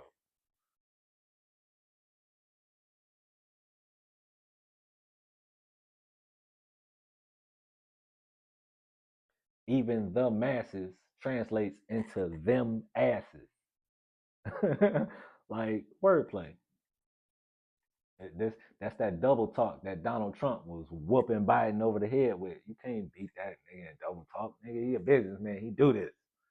Fuck. We'll get to that whole election spiel in a second. Um. So boom, and mind you, all the way up until about a couple months ago, like whenever I would go to the gym, namely PF, y'all know what PF is, the purple spot, but I ain't about to get him no clout right now, bro. Whenever I would go there, I could tell there was somebody watching me, bro. Like one of the civilians that was there was placed there to keep an eye on me, like an iPhone, keep an eye on him. If he not gonna record it with his phone, we gonna record it ourselves. And at the same time, they got cameras in their gym. So whenever you check in, all they gotta do is go back and look at their camera, see what you was doing. Next thing you know, it's up in their PF 360 area. I got the peep in that shit. I said, oh no, fuck, nah, bro. Like even up until let me see, this was like a month ago. I went to a Planet Fitness. When I first got there, I was warming up. As soon as I started my warm up, a couple minutes after I walked in there, this girl gonna walk in and start. It was like stretching, like a couple feet away from me. Instantly already knowing what it is, just because I done been through this numerous of times. So I go throughout the rest of my workout, boom, bam. Ain't no telling how much she was watching me from a distance. But once I go back to that spot and start stretching to cool off and shit, here she come walking up again. I said, "What the fuck?" And it wasn't on no, oh, I'm following you because I'm interested in you. Like, no, the bitch is taking notes on her phone. Like, he doing this, that, and this. And then a couple of days later, lo and behold, as soon as I pull up YouTube on my phone, the warm up routine that I was doing is on PF's channel. Right? Right. So it's trust me, it was just a number of instances where I could tell somebody was in the gym to keep an eye on me. You motherfuckers just don't think I know. Trust me, I see this shit. I see you in my dream just like you see me in yours, motherfucker. So let's move on. Um, so boom. While I was still staying in that studio apartment, I started substitute teaching at a what was it, a middle school? Or elementary school. I think it was like a K through eight. It was K through eight. And I know it don't take no whole week for no drug test to come back. So how y'all gonna sit up here, let me reconstruct y'all whole gym curriculum. Y'all let me write it out for the K through eight grades. And then once y'all see it work and that the kids actually enjoy the classes, oh, Mr. Kane, looks like you were positive for THC. Y'all had to have known that already. Who don't smoke around this motherfucker? Like, come on now. It's not like I'm walking in here late, smelling like weed. None of that's going on. I'm not in front of. I'm not going on my breaks, hitting no one hitter or no shit like that. Like I'm keeping it strictly professional, bro. During the day when it's daytime, it's quiet for all that.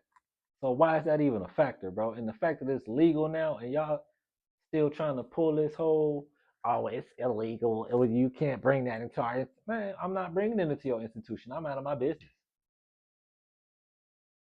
Oh, well, it's our business. No, the fuck it's not, bro. And that's why I don't necessarily want to work with schools no more, bro, because they try to police your talent.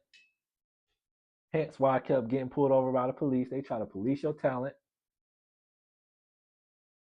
As an employee, you got to do what they say as they say. You don't get individual credit for that shit no more. So anybody could take credit for the work that you put in. Mind you, like I said, I redid their entire physical education curriculum for the school, and then they gonna turn around and tell me, "Oh, well, I guess that's it for you." I cleaned out the gym. I made sure the lights was working. When I got there at that gym, the fucking dude that was the teacher was literally in this half lit ass gym, just letting the kids run around the class. There was no structure whatsoever. I constructed a seating chart. The kids loved me. When they came to the class, they knew what was up. Because when I first got there, it was in disarray. It was nothing. I had to clean the gym out first. I had to sweep every corner of the gym. I had to clean out the equipment room. I had to clean out the office on top of all the other work that they wanted me to do. You have to completely redo this entire curriculum. And by the end of the week, mind you, I ain't never put together no curriculum plan for no nothing outside of what I've done for my business. Put together a workout plan, put together a syllabus, not a syllabus, but an agreement, a waiver. And next thing you know, you gotta wait. I'm sorry. I'm whole busy right now. You're gonna have to text me. Just text me. I'll text you on my tablet. Boom, bam. I ain't gonna put moms on hold like that, but I'm in the middle of something.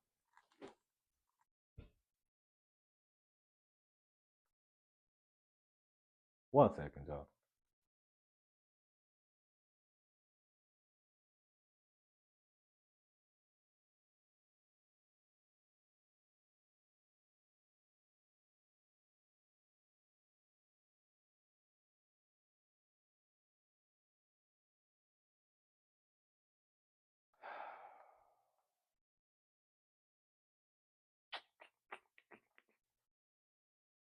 What's his name? What's his name? That's that ain't it, bro.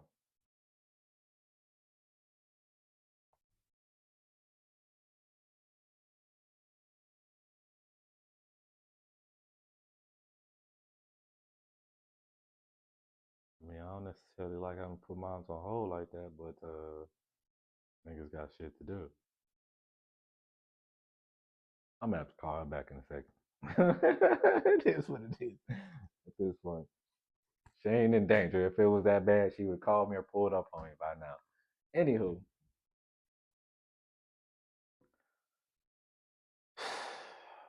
so yeah, I do all of that, and then they pull me out of the classroom in the middle of the day and told me to just go home because of a positive THC test.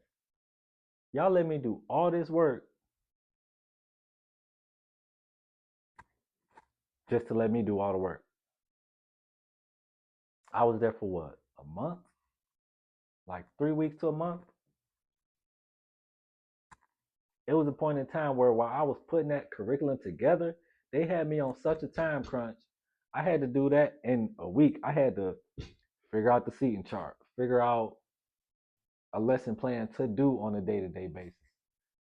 And it's like the tools were there in front of me, but I had to literally,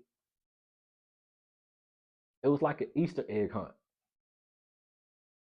On top of getting the kids to respect me, on top of having to do all this cleaning, on top of the shit I'm still dealing with the landlord. Like, bro, Like it was just a Rolodex of issues that I just had to still figure out. I can't complain about it because who gonna come to my rescue? Me.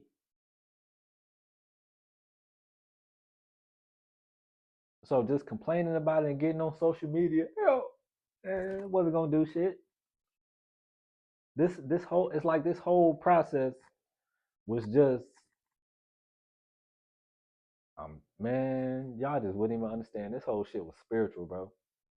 It was a humiliation process to try and get me to do a number of things that have already played out. But the thing is, they'll put quote unquote celebrities in that light to portray that on your behalf if you refuse to do it.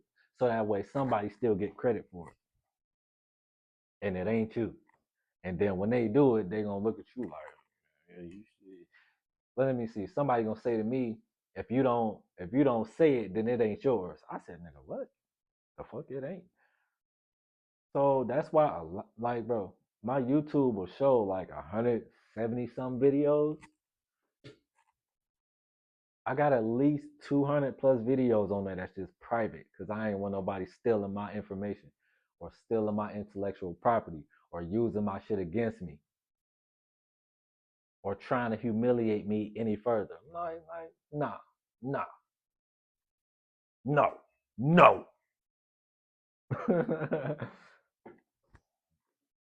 So yeah, there's that. So like that ended swiftly, but I knew I could do it because I was doing it.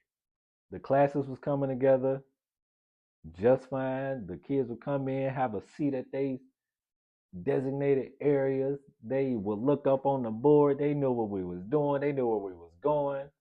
All of this in like 3 weeks of me actually getting on board. And then these motherfuckers gonna pull that lame ass shit. I said, all right. This was me starting to see the corruptivity that is amongst the governing bodies. Mind you, the schools are part of these governing bodies. The central intelligence agencies are the schools. They're at the center of your communities. They control what the community learns, and they have agents everywhere. They're called teachers. They're called principals. They're called janitors. They called a slew of other things that are just meant to undermine your subconscious mind so that way you're not aware of it. But I'm in the midst of it, seeing all this shit happen.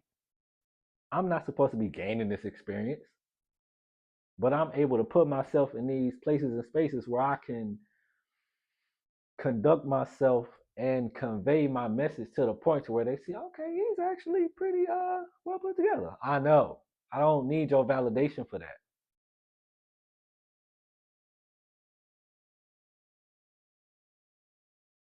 Because for the majority of this 30 years that I've been on this earth, underdog is an understatement. Like real talk. And I say that because when I was when I was a shorty, I had real bad asthma, which most likely stemmed from the things that our families eat.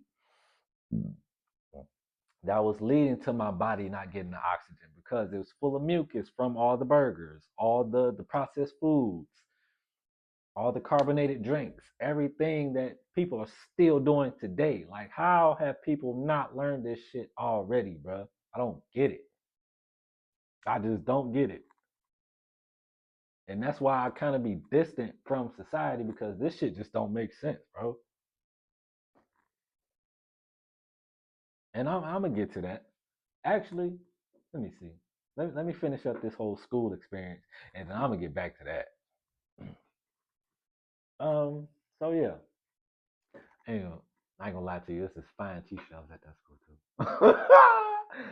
She was down there just my type. Well, that's the thing. That's how they get you. That's how they reel you in. They listen to you. They know what to put in your environment in order to make you want to conform to that environment. So that way You under their thumb now. No, thank you. No fucking thank you. Like, nah. Like, bro, this shit be so prevalent, bro. You just have to see it, bro. Like, I don't mean see it. I mean see it. Like, really though. It just be crazy.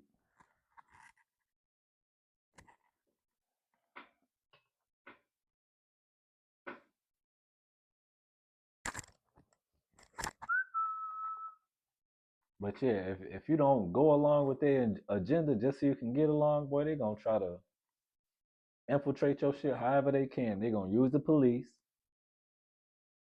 They gonna use other people that you wouldn't expect, just regular civilians that low key might remind you of somebody too. That be like, hold on, you remind me of so and so. Whether it be from how they look, from how they act, to what they do as far as their career goes, to their family dynamic, to the car they drive, down to the way they talk to you, to the way they try to interact with you. Oh yeah, me too. Right, right, right. Let me see. Fuck. Ain't just about to give me no sweet nothings and I'ma just go along with that shit. These niggas is just ugh. Whew. Um,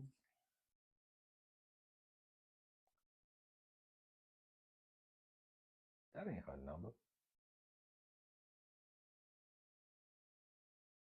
Yeah, she gotta wait. Sorry. Not sorry. Boom, the whole school situation. Yeah, and yeah. And the dude that put me onto that school environment, I appreciate the opportunity. But if that opportunity was meant to exploit me, fuck every single one of y'all. Real talk. Cause like I said, I could see that shit was a setup, bro. And I didn't appreciate that shit. And I can still see that the plan that I gave you to follow along to that we were supposed to do together, you still did it. And that's cool. It ain't got my touch though. So it's all good. I ain't tripping. Cause it ain't gonna last for as long as it should if it had the actual eyes to make that shit work. You feel me? I'm the eyes. I'm the brain of that shit. So go for it. Have a good time. Cause I'ma still do it my way eventually. Um, it was something I said I was gonna go back to. Whatever. And I would say the reason all of this surveillance is going on is because I've accomplished a lot of things that I was not supposed to. And I ain't talking about just from undergrad and so forth. No.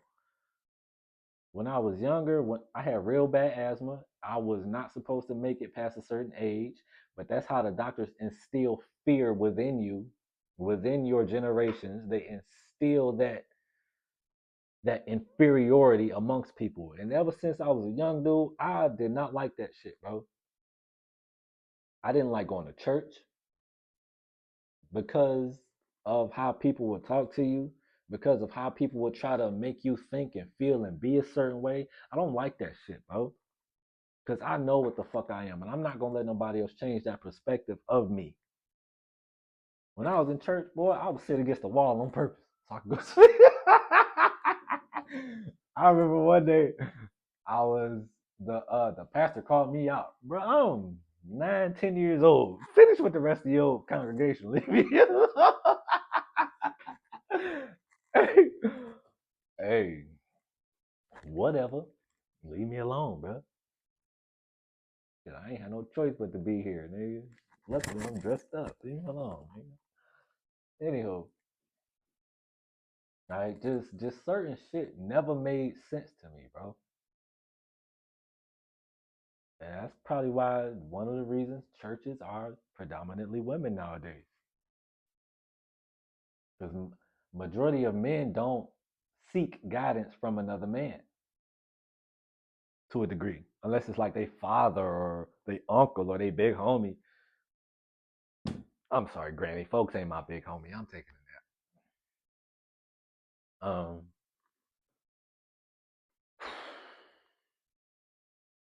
Never really liked church. Never really liked school like that. What got me through school was baseball. Real talk. Once I got to a certain age, like 13, I was over school, bro. Like, what is this shit, bro? Then I was introduced to baseball. I said, damn, I can't play unless I keep a 2.5. All right, you got it. And that's what fueled me to finish school. That's how they keep that leverage over you. You feel me? Oh, you can do this if you do that. You can do that if you do this. Like just dealing with that shit on a day-to-day basis, and then you really start to see it, especially when you're trying to separate yourself from that, and then you see that their antics get stronger and stronger. It's just like, oh, y'all doing this on purpose. Y'all need me, huh?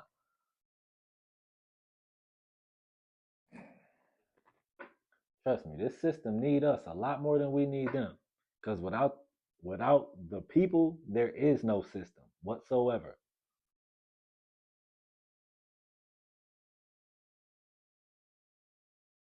Okay. So boom, I was talking about the school. It was something else that happened before that came to mind that I wanted to talk about. Damn. Man, so much shit happened. But then I'm trying to tell you, bro, this is literally a movie, bro. And that's why it's playing out on social media. That's why I don't get on social media no more. Because all I'm doing is seeing a majority of the shit that I've been through just play out all over again. It's just with a different face on it. Like how you got all these celebrities coming out now saying so and so stole their material, stole their jokes, stole they yeah. That shit really happens, bro. It don't just happen to quote unquote celebrities. It happens to everyday people. Oh damn, I was just talking about that. Now it's up on my feed. You think that's a coincidence? A coincidence is just when two incidents coincide or multiple incidents coincide. That don't mean that it's a mishap or that it didn't happen on purpose or that somebody didn't construct it in order for it to happen so that way you don't think nothing of it no more. That just means that these two coincidences came together and it happened.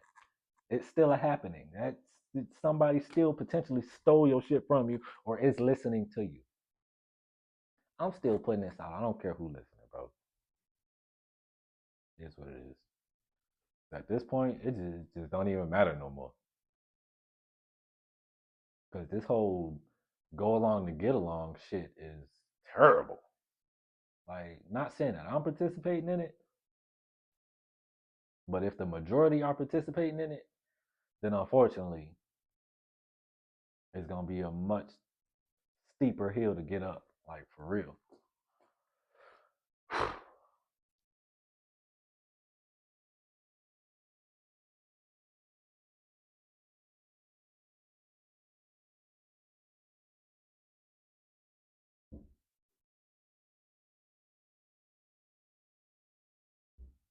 It was just like I could literally see how the people around me were trying to get me to talk or trying to get me to open up about certain shit. In particular, they don't give a fuck about my well being.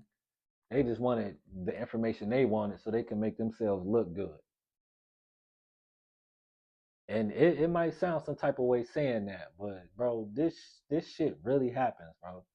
People will literally try to steal your light or your energy just so that way the attention can then be on them.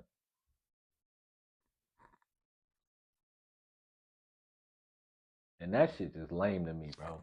Like if you gotta steal somebody else's idea, they light, whatever you want to call it, then you ain't doing enough.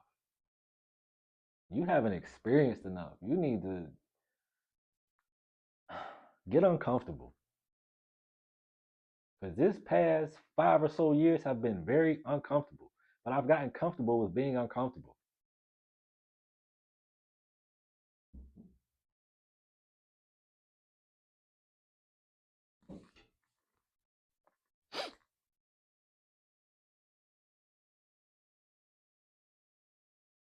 Like even down to some of the women that I've been involved with, it's just like, were you really here because you wanted to be here, or did somebody put you here? Like, cause I know I ain't tripping.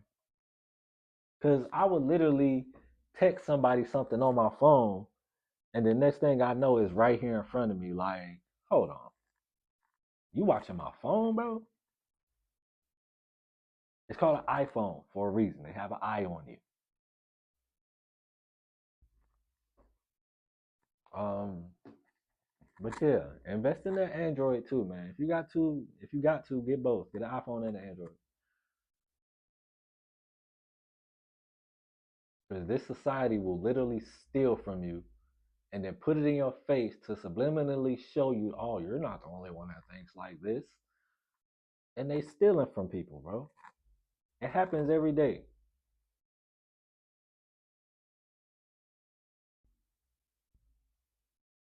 Like people are literally placed in these environments with the intent of having ill intentions. And what's crazy is sometimes it'll be the ones closest to you. They're not doing it because they have ill intentions for you, but they might be getting something out of it. And it's so fucking unfortunate that people it's just like, where's the loyalty at, bro? That shit crazy. These hoes ain't loyal. Chris Brown wasn't talking about just women. Hoes, bitches, sluts can also be of the male gender as well. Like, don't let this shit fool you, bro. It's three sides to every coin. Let me show you. Let me go find a coin. Boom, right here. Let me see how I'm about to do this.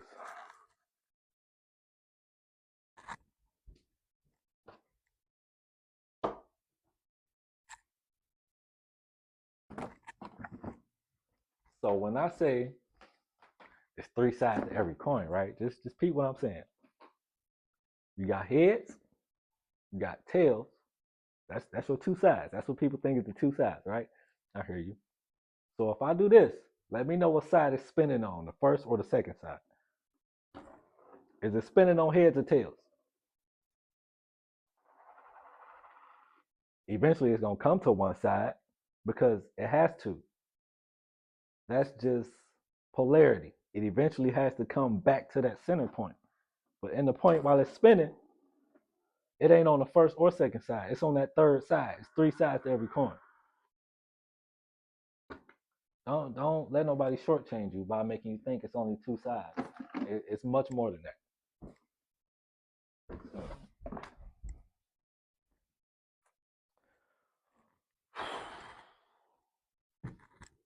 Moms ain't gonna be mad. She'll be all right. Love you, by the way. Love you, by the way. Damn, it was something that I wanted to say before that. Like, damn. Anywho, we just gonna move on. It might come back up later. Was this some man?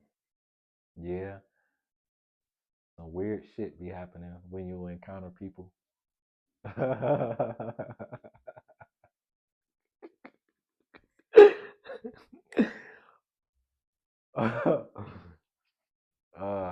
I'm not gonna put that in this video.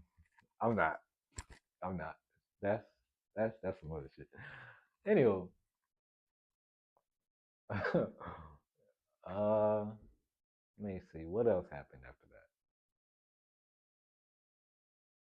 So boom. Okay, after I left that school, I wasn't teaching at that school no more.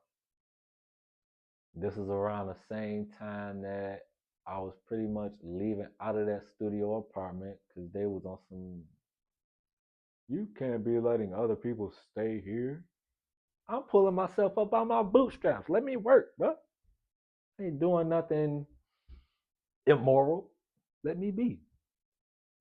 Nope. Well, you gotta go. All right, whatever. What else?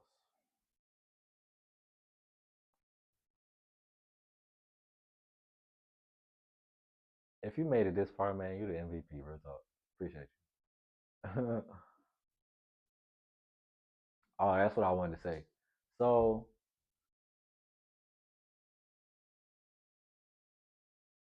a lot of the things that I've been being watched in surveillance for, I would say it's because of the things that I've accomplished when it comes to my career as a trainer, as a baseball player, as a man, as a whole.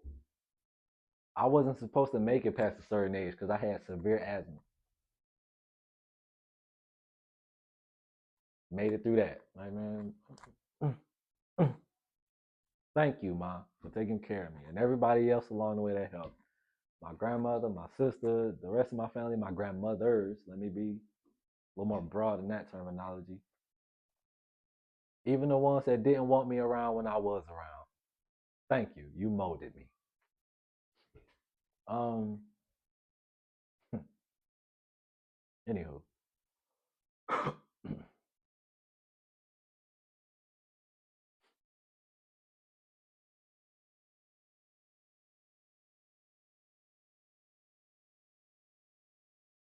I wasn't supposed to be as good as I turned out to be at baseball.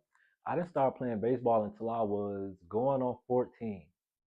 Literally, right before 10th grade, that summer, I started playing baseball.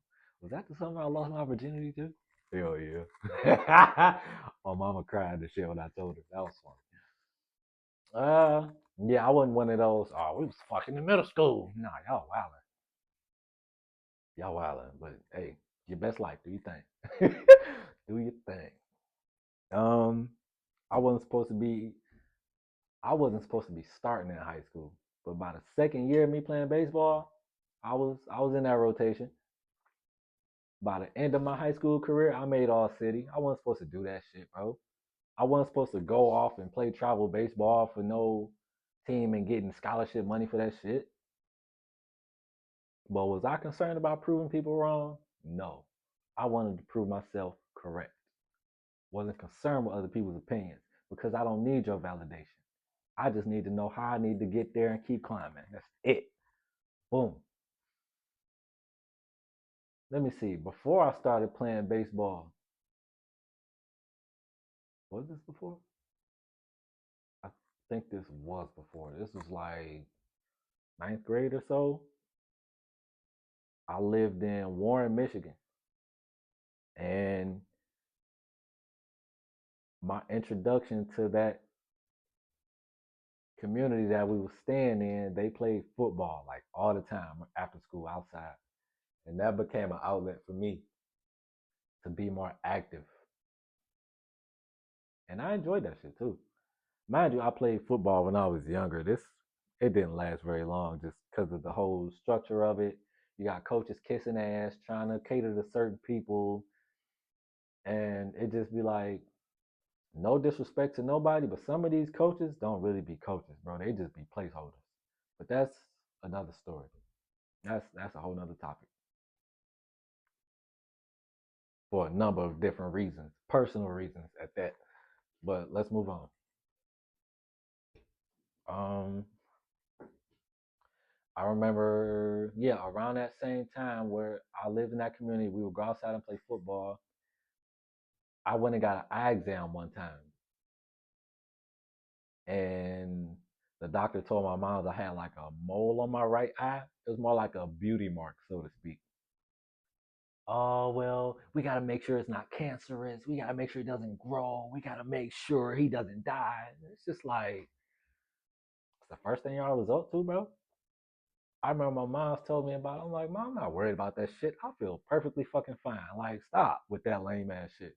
All this fear mongering and shit, like, no. I knew that back when I was 12, 13, 14. Like, you not about to infiltrate my immune system with all this negativity and trying to bestow death upon me and my folks. Like, I'm not going for that lame ass shit, bro. I knew that shit early, bro. This just be certain shit. If that shit don't make sense, nigga, it don't make sense. You're not about to convince me of nothing. You feel me? So it was just like, be careful of how these quote unquote doctors and professionals try to induce witchcraft amongst people. Real talk. Now, I don't fuck with that shit. All these white coats and shit, y'all can take y'all white ass somewhere else. It's not a racial statement. I'm talking about the coats and jackets. Fuck you talking about?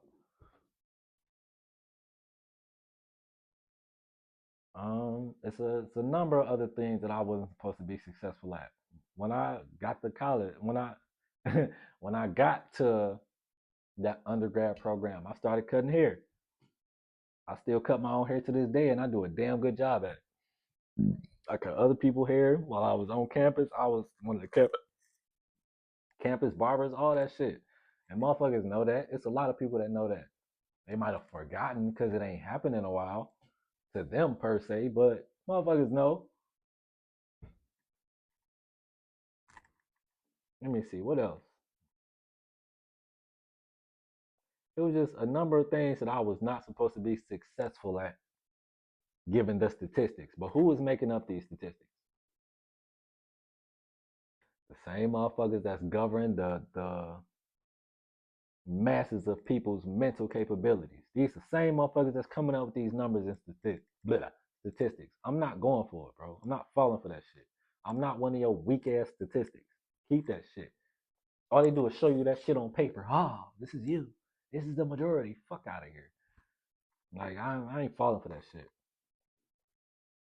Let me see. When I was in my early 20s, I was losing my hair and shit. Like, no, I stopped that from happening.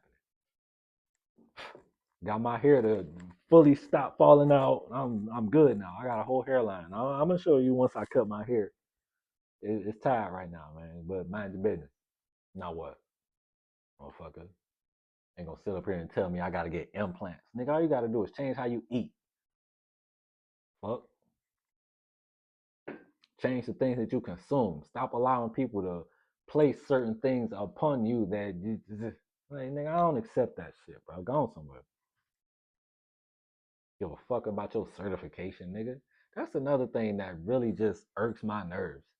When you go somewhere, knowing you got the experience, knowing you got the references, knowing you got everything that they asking for, and then they stop and say, well, do you have a certification? Is my resume full of experience, full of time spent, full of other people's references? Is that not an alternative way of getting certified? Can we define this? This is some bullshit. It's just to keep leverage over you and make you go through their system. I don't need it. I'm good, bro. Like, y'all, ugh, ain't stand this shit, bro. That whole go along to get along shit. These motherfuckers just go along with that shit, bro. That shit irritating.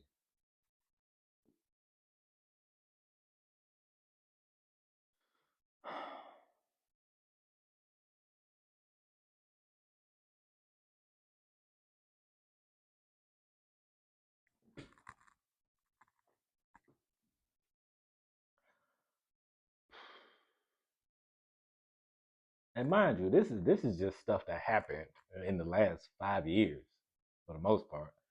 All the things that I've been talking about from 2019 up to this point, some of the stuff I went back, but sheesh, I'm not just going along with shit just to get along with nobody. If I don't get along with your ass, I don't care, nigga. You can get the fuck on somewhere. If I don't like your energy, nigga, it's up, nigga. You can go somewhere. Fuck.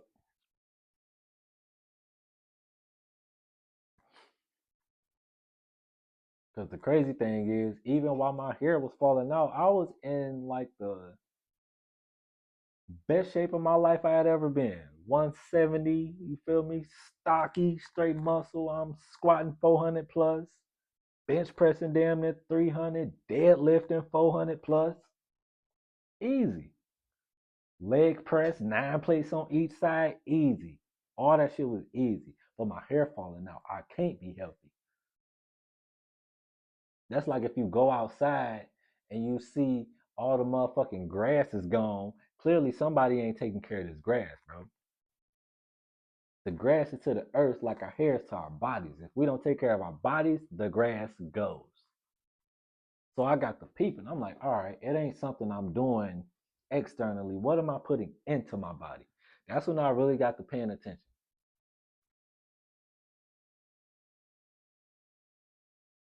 And throughout me studying all this stuff, I'm noticing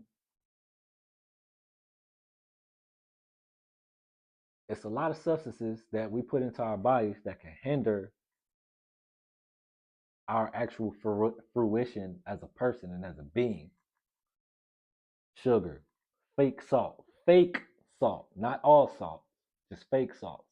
Yes, there's fake salt, there's fake sugar, there's fake versions of everything.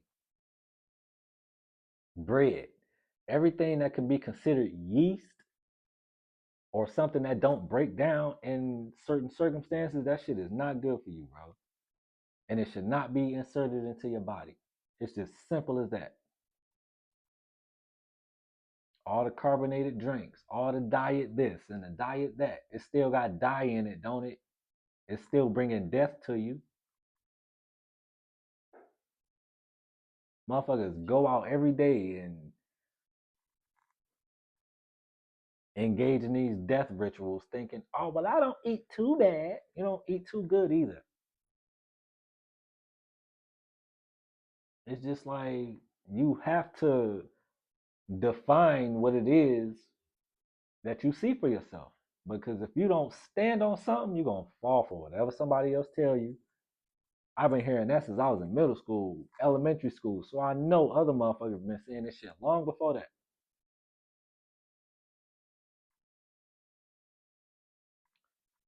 Let me see. Boom. So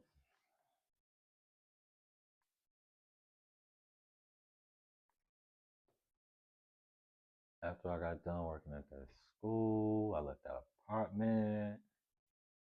I had a short stay somewhere else. I had a short stay in a couple of other places. And it was just not working out. My stuff was coming up missing. Like people deliberately stealing stuff from me. Shoes, earrings,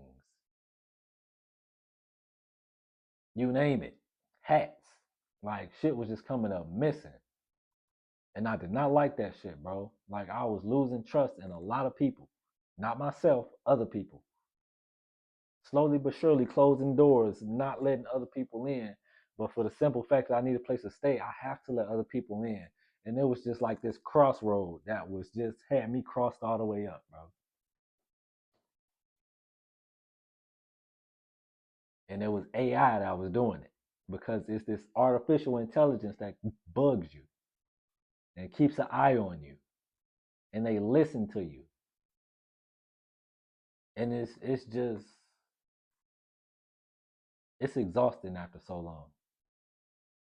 And I could tell a lot of this shit was meant to drive me towards some type of mental depravity. And I'm not having that shit, bro, because I control me, not other people, not other situations, not other environments. I control me. I control what I respond to. I control how I react and respond, not nobody else, bro. And the fact that motherfuckers will really try to speak on your behalf or do all this other shit to intentionally put you in situations, y'all are sick. And it's just disturbing. Like really though. I remember I was at the airport one time. I was going to Las Vegas. The airline made me miss my flight. They ain't had nobody working at the front desk, and they still let the plane leave on time. And then I still ended up having to buy a whole nother ticket. What type of shit is this? They deprive people of their rights because people don't really know their rights or enforce them. And then if somebody does enforce their rights, the majority still don't know, don't care, so they still gonna treat you however they want to because they know the majority of people ain't gonna do shit about it. They know a majority of people nowadays are soft, not physically soft, because you can take the biggest motherfucker, and as soon as he see the police, he tighten the fuck up. So it's a different type of soft that I'm talking about right now, bro. That shit just crazy to me, bro. Like this whole system just got people just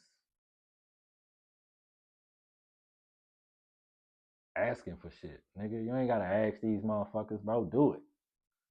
As long as you ain't harming nobody physically, financially, none of that, emotionally, you good, bro. If somebody don't agree with it, oh well. Did it hurt you? Then mind your fucking business. Like, simple as that, bro.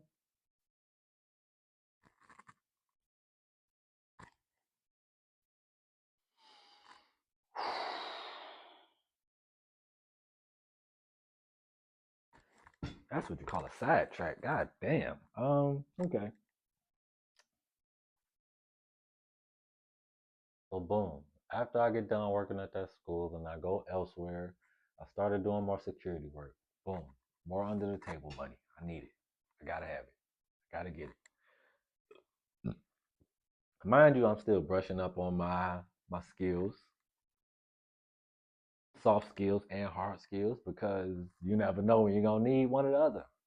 You know? What did I do after that school? I think I did more substitute work. Yeah. I started working at, what was that?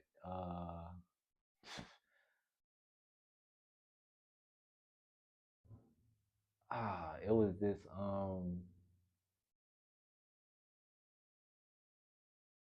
Gateway Pediatrics. Boom. Why is it called Gateway? It's beyond me. Fucking beyond me. Uh and that's because I'm not gonna say, I'm not speaking on their behalf. The gateway is people's minds. If people can control your gateway, they can control whichever way you take. So whichever gates you want to go to, whether it be heaven or hell, and they're gonna take you there, whether you like it or not. I choose to be in paradise. I'm not letting nobody take control of my mind. That shit over with, bro. They already tried to do it on a number of occasions. Somebody has been trying to deprive me of my sanity and take it away from me, and I'm not having it. I don't care if it's a joke. It's not funny. I don't fuck with you. If that shit lame as hell. You think this shit he funny, nigga? It's not. That shit lame as hell. People literally kill themselves on a regular basis because they got real mental issues that they've inherited as a child, and then y'all want to sit around and play with adults. That shit lame as hell. But I guess that ain't my call to make though. You feel me? So I'm gonna stay in my world. Boom. So I'm working with these different kids that have these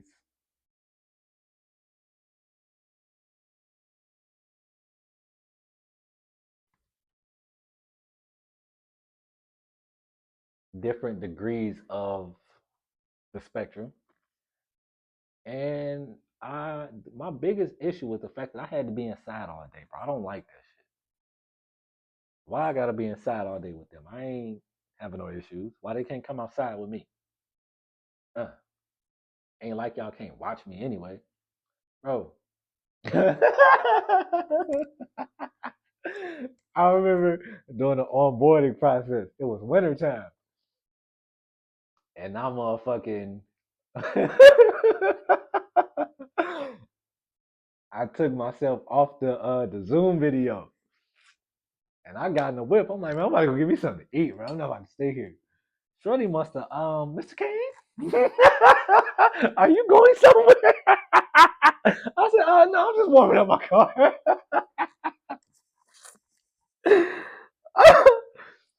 That shit was hilarious.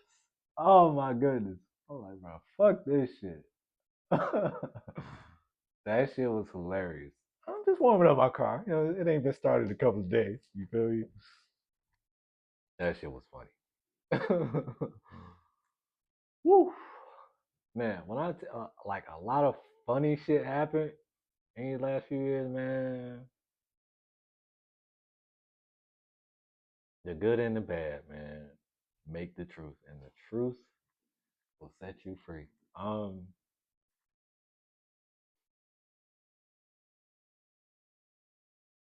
Let me see. Okay, that shit was funny. She was fine too though, but she was one of those go along to get along ass motherfuckers. I can't deal with that shit, man. You fine, but find your way somewhere else. Um,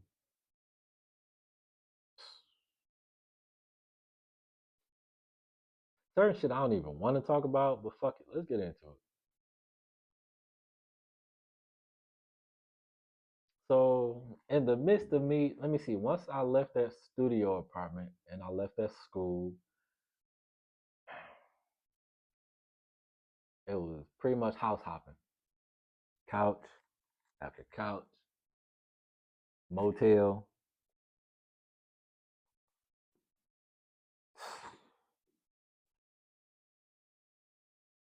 Like I was just being tested, bro. Like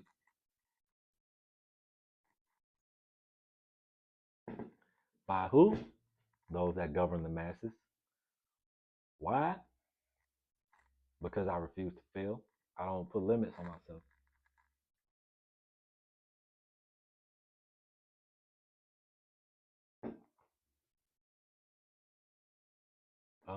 Boom. Let's keep going.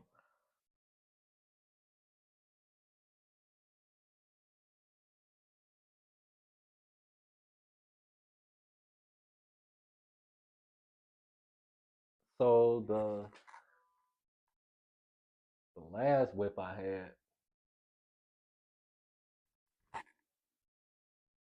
had after the one where I had to go back to the shop and get it. It took a while for me to get there, but I made it. When I had to ride the bike to go and get it, and I just put the bike in the back seat, and after that, it was murder she wrote. We moved on. Uh, boom. After the house hopping and motels and shit, I think I had all my stuff in a storage unit for the most part.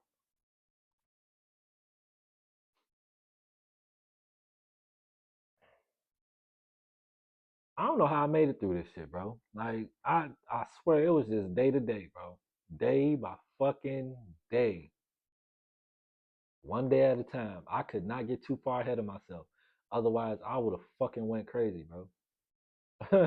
Like it was a point in time where I was literally starting to feel flustered because I didn't know if what I was doing or what I was going through was working anymore. Because it was just so fucking overwhelming. Shit was just going to shit, and that was the time where I had to reel myself in, meditate, and just we gonna take it one day at a time. Now we ain't taking it no week, no month at a time, no more. Still have a plan, but since we know what's planned out, work on the day to day shit now.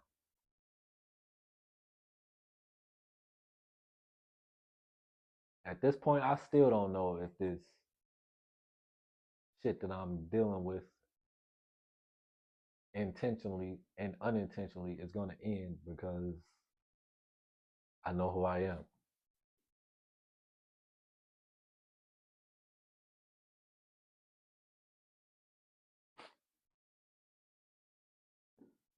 So boom, after all that, I must have in the midst of me doing all this house hopping and shit like that, I'm low key still substituting. So I'm still working, still house hopping. As soon as I get off work, I gotta find a place to stay. How am I supposed to get work done? I did it though. Um,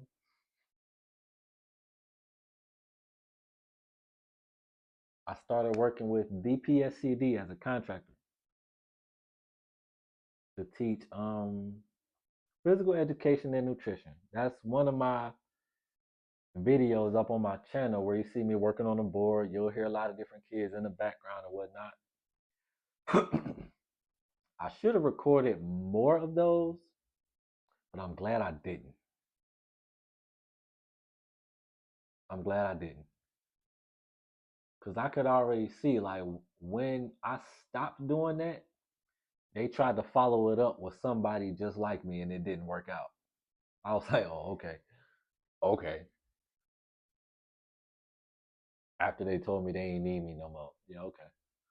Bitch ass nigga. I'm gonna leave that in there too. I ain't bleeping nothing out. Y'all getting this video straight raw, pauses and all. Don't care.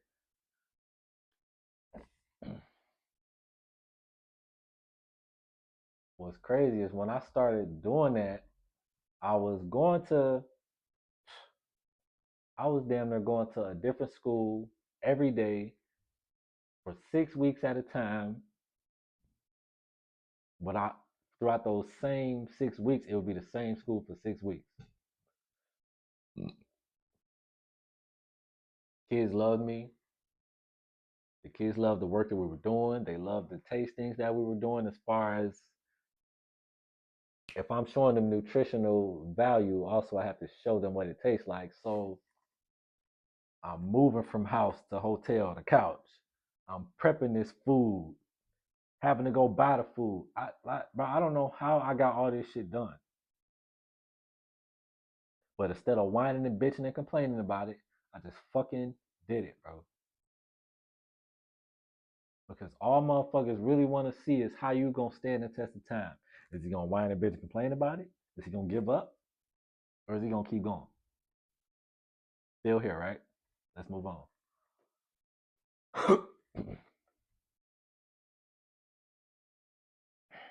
So in the midst of that,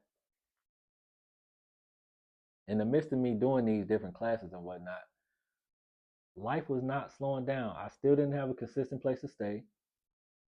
Majority of my valuables were in my car and they were coming up missing.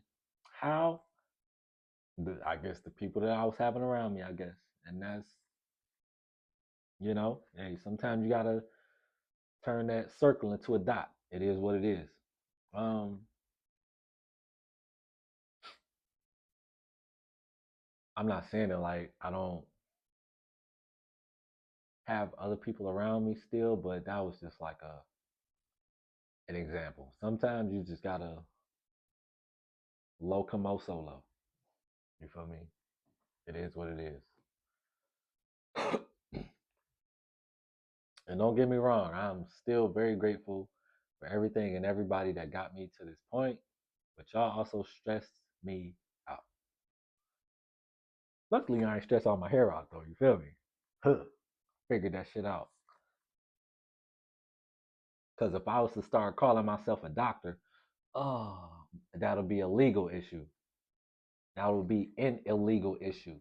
That's because doctor is a commercial term used in business, which is commerce. And if I use their terminology, they can then sue me for saying that, oh yeah, I'm this, I'm that. I'm just me. And I figure shit out. I'm a problem solver, nigga. So just because it doesn't take all of the trauma and the induced adversity in order for me to figure something out or see that somebody is intentionally fucking shit up just so they can make $1. You feel me? I just don't fuck with that. That's what this whole system is. Somebody fucking it up just so that way they can solve the issues because they got the issues on standby because they caused the shit.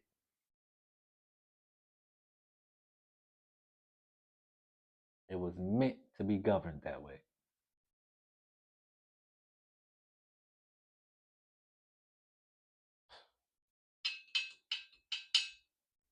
Let me see. So boom. So while I was doing that,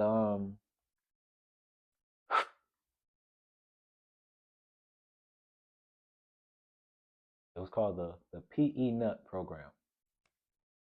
While I'm doing this, I actually found me a solid place where I could stay. As soon as I get in this place, the bullshit still following me, bro. These motherfuckers tried to they made me verify my income 4 times. I'm giving you the same shit all 4 times because it's nothing inflated or false about it. Why do I have to do this 4 times? Is beyond me. He's talking about, well, I keep getting the same numbers every time I add it up, bitch. That's because I'm not lying. Like, what you thought? You want me to sit up here and come up with a lie for you to go along with? No, motherfucker, it's what it is. I would. Can you call your employer? Oh, okay, whatever. Confirmed it, motherfucker. Like what? Just cause I'm melanated, I can't make money? Fuck, I am money. Fuck you mean, goof ass. Boom. Once I move into this place, I'm instantly seeing how the shit that they doing is also connected with the shit that I was going through before. They gonna try to involve me in some quote unquote sting operation, talking about, yeah, they're selling drugs, they're having parties, they're doing this and that and the third. I'm like, I just moved in this motherfucker. What are you talking about? I don't even know what's going on here yet. All I know is y'all got a gym, and that's why I wanted to be living here. They got this ass landlord. This motherfucker. I'm walking by the building one day, and I can see into his office window. He gonna put, "There's a new sheriff in town" on his little whiteboard. Nigga, you a bitch. But that's neither here nor there. I remember one time I got into the elevator and he was on there already, and I could see out my peripheral vision. This man is staring at me, like, just hold on, staring at me. I'm not about to give you my mental capacity, bro. You can stare all you want to. Enjoy the view, motherfucker. I don't care. And what's crazy is I met a couple of young ladies that lived in that building, and you'll think you're having a good time with somebody until you figure out that they're an agent, bro. Like real talk, like all that MK Ultra shit, all that the government manipulating people in order for them to tell on themselves or eventually just lose their whole fucking mind. That shit true, bro. Because I was in the midst of it, and I'm seeing this shit. I'm looking at people like, nah, your energy off. You ain't right. Or I'm seeing the shit that they saying and the shit that they doing, and it's not adding up.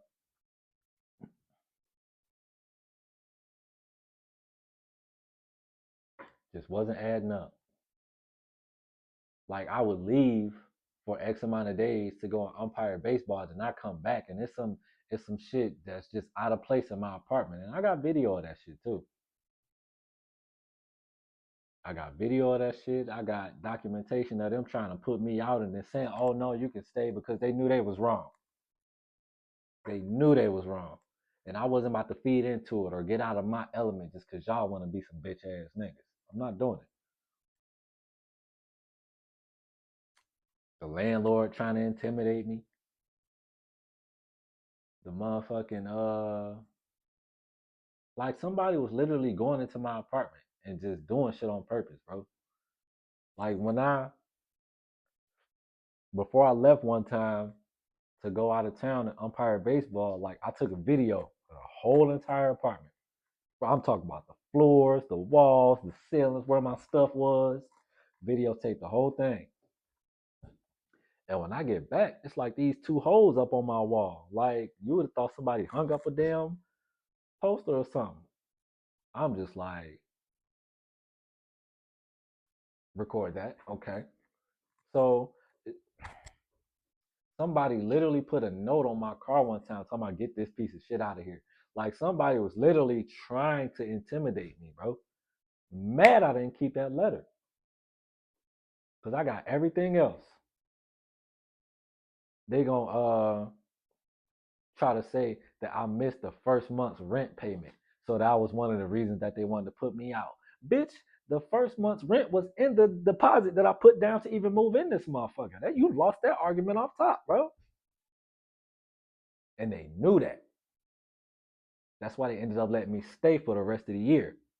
The rest of my lease was free, but I wasn't never in that motherfucker because I was always gone. Nor did I feel comfortable being there because there was always some bullshit going on. They had so much other shit that was going on around that building, but yet, you're in a sting operation. It's you. Fuck y'all, bro. Then when my lease was actually up, let me see, the motherfuckers, they knew I wasn't in the apartment at the time.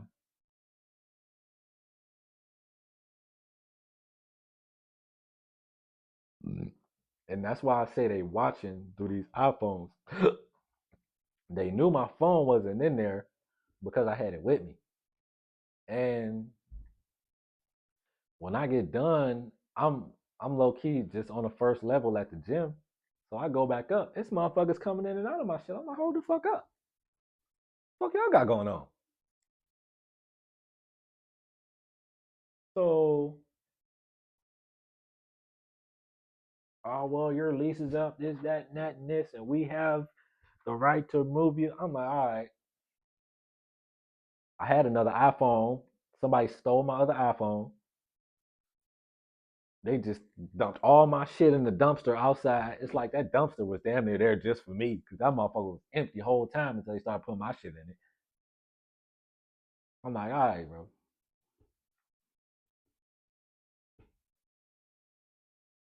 All right.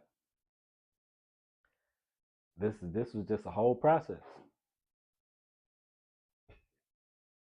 And I could just see like, bro, this is not me doing this. The lady who was representing the building, I guess, gonna say something. Oh well, she said she gonna try to offer me to leave a month earlier before my lease was up, even though they the ones on bullshit. No, I'm staying this lease out, motherfucker. Shorty was low key fine too. What's some of these fine, crazy ass women, bro? Like they just be using y'all. When I say they, the ones that's meant to govern things this way, yeah, they use y'all. But trust me, once y'all little fine streak is over and motherfuckers ain't attracted to y'all no more, good luck.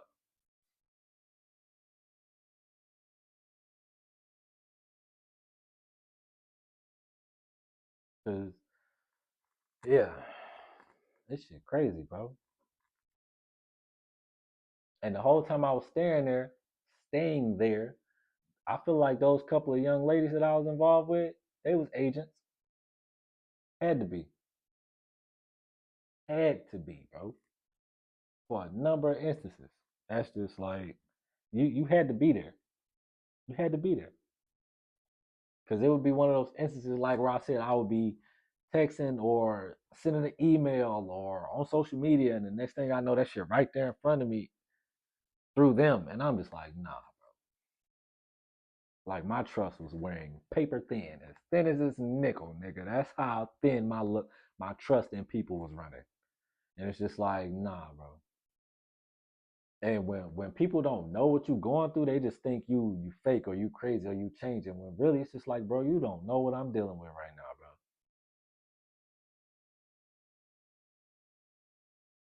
bro. Like this shit is just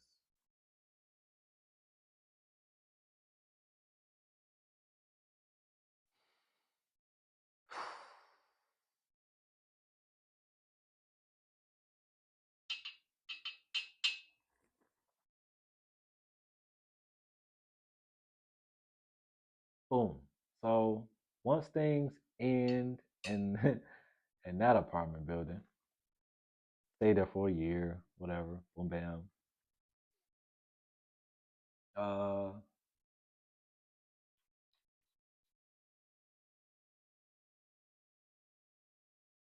once I left there,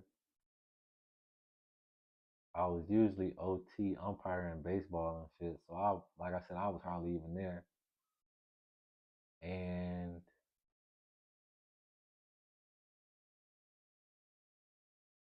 they finally moved all my stuff out, stole my phone, stole my other phone that had a lot of valuable shit on there that I could still be using to this day. To this day. Um, and that phone was paid for outright, so it didn't have no insurance policy on it. It didn't have nothing on it because it was paid for. It was mine. And these bitch ass niggas gonna steal it. All right. I'm gonna come your way, Playboy. big time.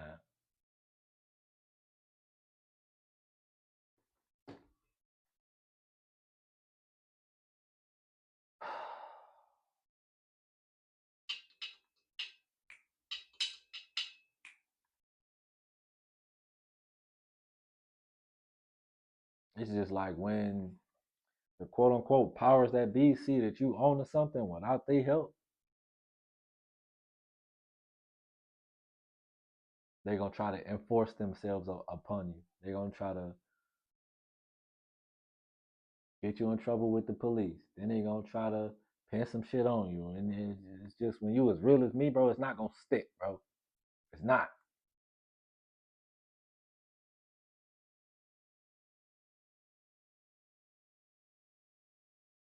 And that's one of the reasons I've been like super distant from social media, bro. I don't trust this shit no more. Hitler used to use social media in order to do what he needed to do. So just keep that in mind. Hitler, Adolf Hitler, used to use social media in order to portray certain images of certain areas and certain people in order to get his way. So let's not act like we don't know what that shit means, bro. So when y'all putting all this information and shit out on here, bro, just be mindful. That's how these rappers and shit getting caught up. Talking too much.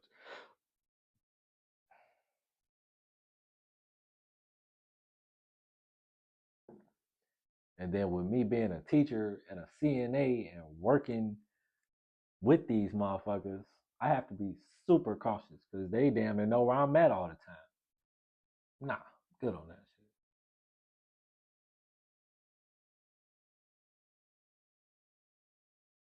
Let me see. I did start doing okay. That's where we segue on to next. Boom.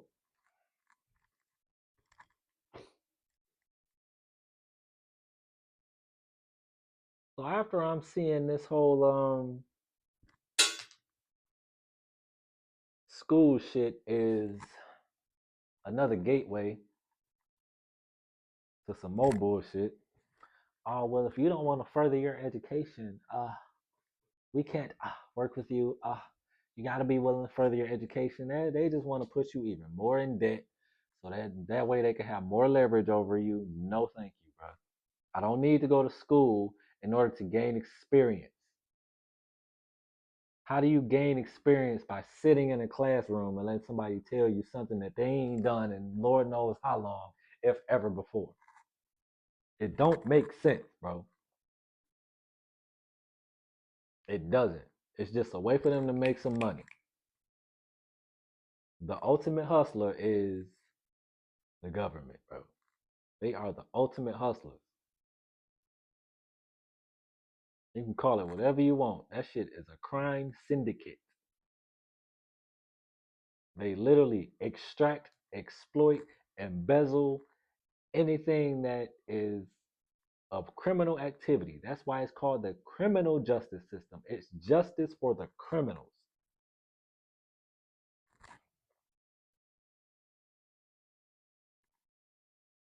When really a criminal is just someone who thinks outside the box. Oh, well, it's a crime if you go outside that box and you start thinking too much. What? What?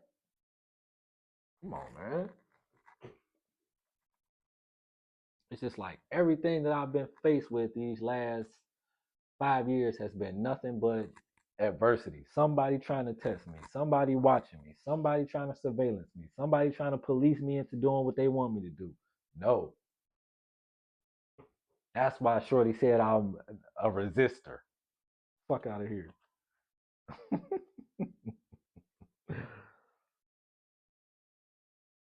Let me see. So now, boom. Now that that apartment building was downtown Detroit. So in the time that I was staying down there, that's when I really started being pulled over by the police and shit for no apparent reason whatsoever. Talking about you ran a yellow light. I did what? What happened?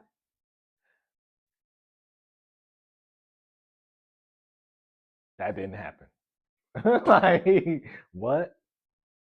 They ended up over a traffic stop running a yellow light.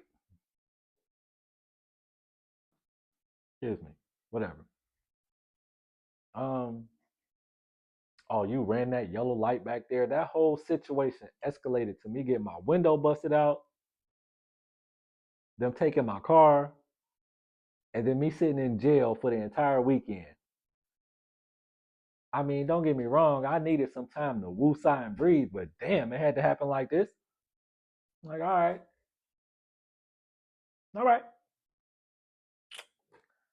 And I ended up just being let go because it was nothing of a past history for them to find, and it was nothing of a current history for them to find. So what we talking about? And I still got that paperwork too. Don't matter. Don't worry about where it's at. Just know it's on deck when I need it.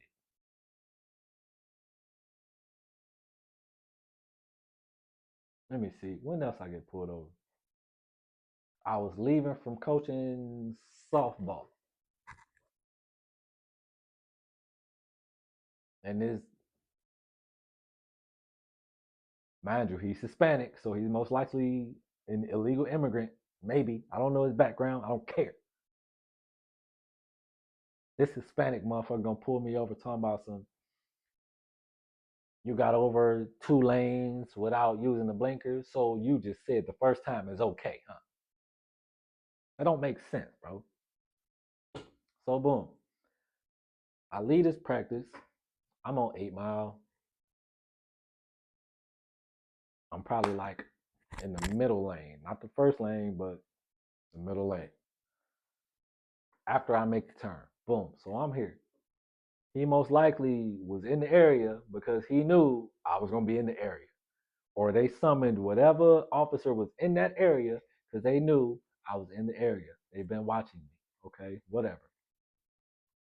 Clearly, you've been watching me if you're gonna try to say, "Oh, you got over 2 lanes without using blinkers." Like, that never happened. So boom, I'm riding down 8 Mile. I check my blind spot. I hit my blinker so that way I can get over to the right. And I check my blind spot, and by the time I look back, it's a van swerving in front of me. And when I look and see who it is, it's a beat up van. It's a dude driving, and he ain't used no blinker, no nothing. This motherfucker about ran me off the road. Mind you, I used my blinker and I still just got over. I didn't try to follow this nigga. I ain't say this motherfucker. I didn't road rage, no nothing. It is what it is. I've been going through enough already. I ain't got time for that. I'm about to hit this gym. So boom. That's the first time. The second time, again, same thing. Check my blind spot, blinker, get over. Whoop! I said, bro, what you want now? Like, what do you want? Like, it got to the point where I'm just laughing when these motherfuckers stop me and pull me over, bro. Like, what are we talking about?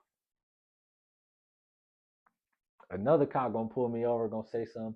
Oh well, your license plate is in a very obscure place. It's not a crime. What are we talking about? Like, what does that have to do with you? Why are you stopping me for this? Oh well, I just couldn't see. Oh, okay. And like at this point, I'm irritated because I know what's happening on purpose.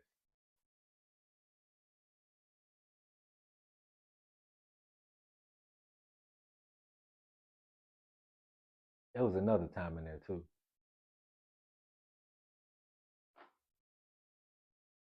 Yep, folks pulled me over for the license plate, talking about it's in the obscure place. Okay, that ain't got nothing to do with you. The blinkers, the yellow light, fuck out of here. And then it might have been another time. It's just so many times at this point. It's just like whatever. It's like whatever. But nothing came out of none of these instances because there's nothing to fall back on, bro. This shit bogus.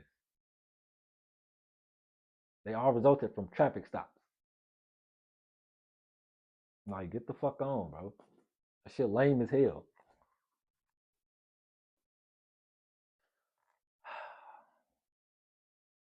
I'm not gonna lie though, that weekend I spent in the slammer, that, that shit was. It was lightweight comedy. I'm not gonna lie. One, because I knew it was a setup. Secondly, it just seemed fake. Like the motherfuckers that was in there was just like, I'm in here with a damn domestic violence joint on, like over a traffic stop, mind you. And these motherfuckers all in here for traffic stops. Like, how does this even add up, bro? It don't. It don't add up.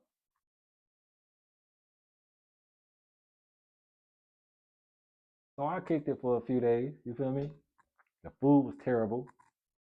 Not too terrible. I've had worse, unfortunately. I don't know how the fuck you can make 1% juice, but they found a way. I'm like, 1%? What is this? Huh? Man. Mm.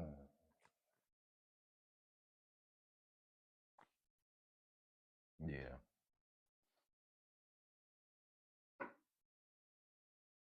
No sunlight for 3 days, bro.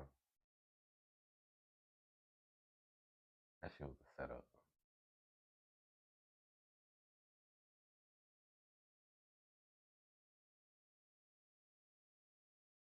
Like, even the people that be quote unquote processing you when they take your pictures and shit, they be talking shit. Oh man, that's some bull. That's some nonsense. Oh, you'll be out of here in no time. This is that, and this. Like, man, fuck all y'all niggas, bro. All these go along and get along ass niggas, bro. Y'all can go somewhere. And it rhymes with jail, motherfucker. Shit. Fuck that shit just.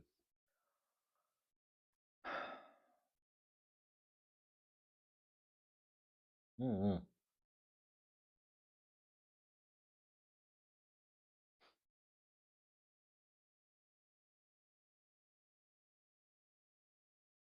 In between all that chaos, though, it was a lot of good times.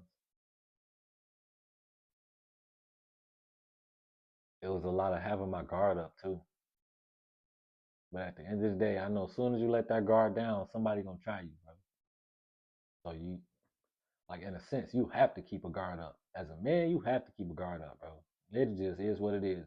And don't ever let nobody tell you, oh, you should just let your hair down. Like, the fuck out my face, that shit, bro. Anybody that tell you some shit like that, they against you. They are against you. Whether they mean good or not, because that good can be in their favor. It ain't gotta be in yours. Fuck that shit. Fuck on somewhere.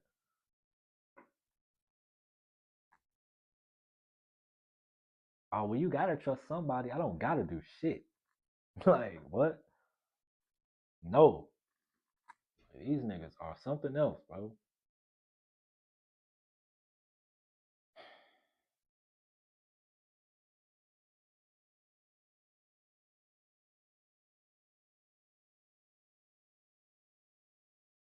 And motherfuckers will really steal your ideas and run with it like it's theirs, bro. But the thing is, once they run out, then they start trying to put people around you in order to surveillance you, and then they can keep up and shit. But eventually, they're gonna try to get ahead of you, so that way they can cut you out the picture. I'm not going for that shit, bro. I will cut everything off. Cut everything off in order to keep my sanity, bro. Self-preservation is the number one rule of life, not y'all preservation. That ain't my responsibility at all.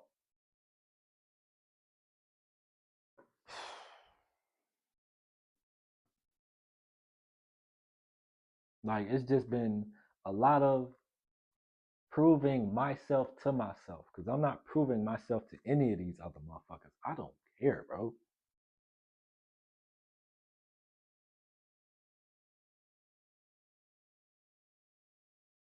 I don't care about other people's validation or what other people think about me or no shit like that.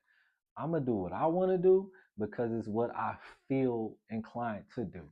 I'm not doing anything malicious or to make anybody feel bad or go against anybody in any form or fashion. I don't have hate in my heart. I don't got space for that. I let that shit go. Whatever it was, I forgave you and I forgot it so that way I can move on.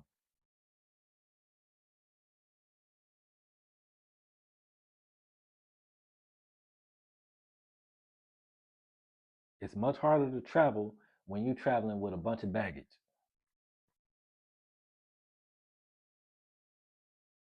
So it's okay. Whatever happens, I know I'm not gonna let you do it again. Fuck all that second and third time. After you showed me something the first time, nigga, you just showed me who you really are. Real talk. Fuck all that mistake shit.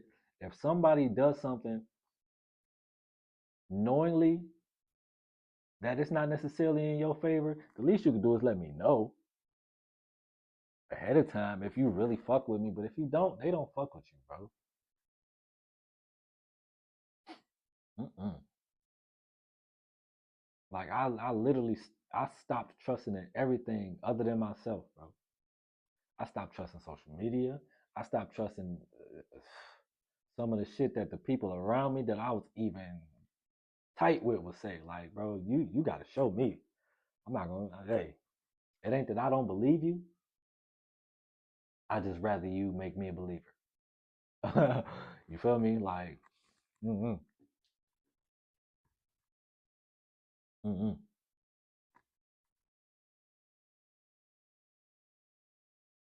Because I'm the type I believe I can do all things through me who strengthens me.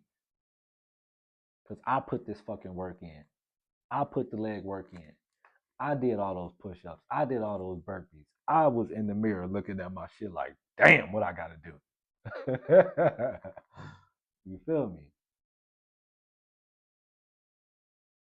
A lot of that shit was me, nigga. Like I said, I'm forever grateful and thankful for the tools to put me in whatever places and situations I was in. But goddamn it, it was just me. In a lot of those situations that I got myself through, whether it was my mentality, whether it was my physicality, whether it was my quote unquote smart mouth that allowed me to articulate myself. Hey man, you gotta do what you gotta do.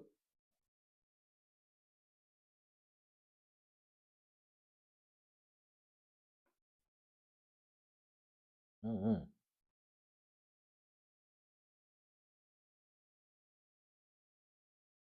I don't trust this system at all. This whole system that's been lying to us and allowing those who ever believe in it to just go along with it, that's their fault type shit. That shit bogus as hell. Mm-mm. Mm-mm.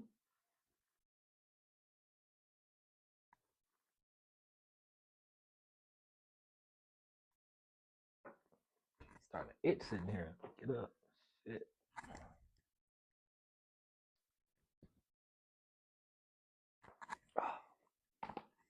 Oh, Lord. um,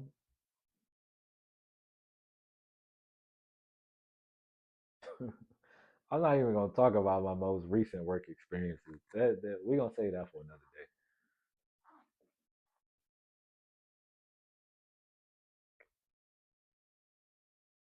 What's crazy is I be wanting to record myself getting tatted whenever I do that, but I already know niggas be jocking ideas. Niggas be stealing shit. I ain't got time for that, bro. Because they'll try and do it before you do it. And, oh, mine's better. Oh, man, what the fuck on somewhere. I don't trust these niggas. I don't not trust in people. I just don't believe that they're trustworthy. Let me say that.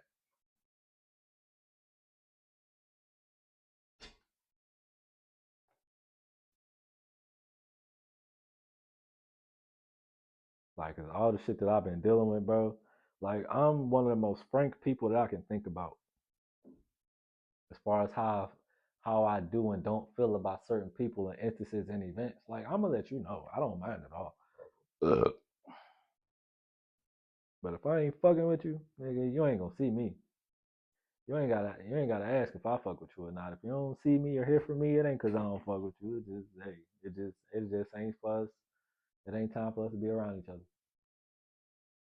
Cause like I said, ain't no hate in me, bro. I ain't got time for that shit. I'd rather prioritize other things that are gonna move me forward, not just bring a negative vibe onto me. That shit lame as hell. No, thank you. You know what'd be crazy if my microphone is not on and I just recorded this whole video for nothing? I'll be slightly upset. I'm not gonna lie to you. Oh my goodness. Cause what's crazy is I don't be having my mic on my phone. Like that shit over with.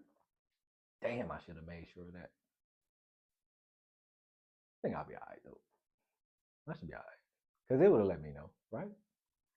I don't know. Fuck. That's crazy.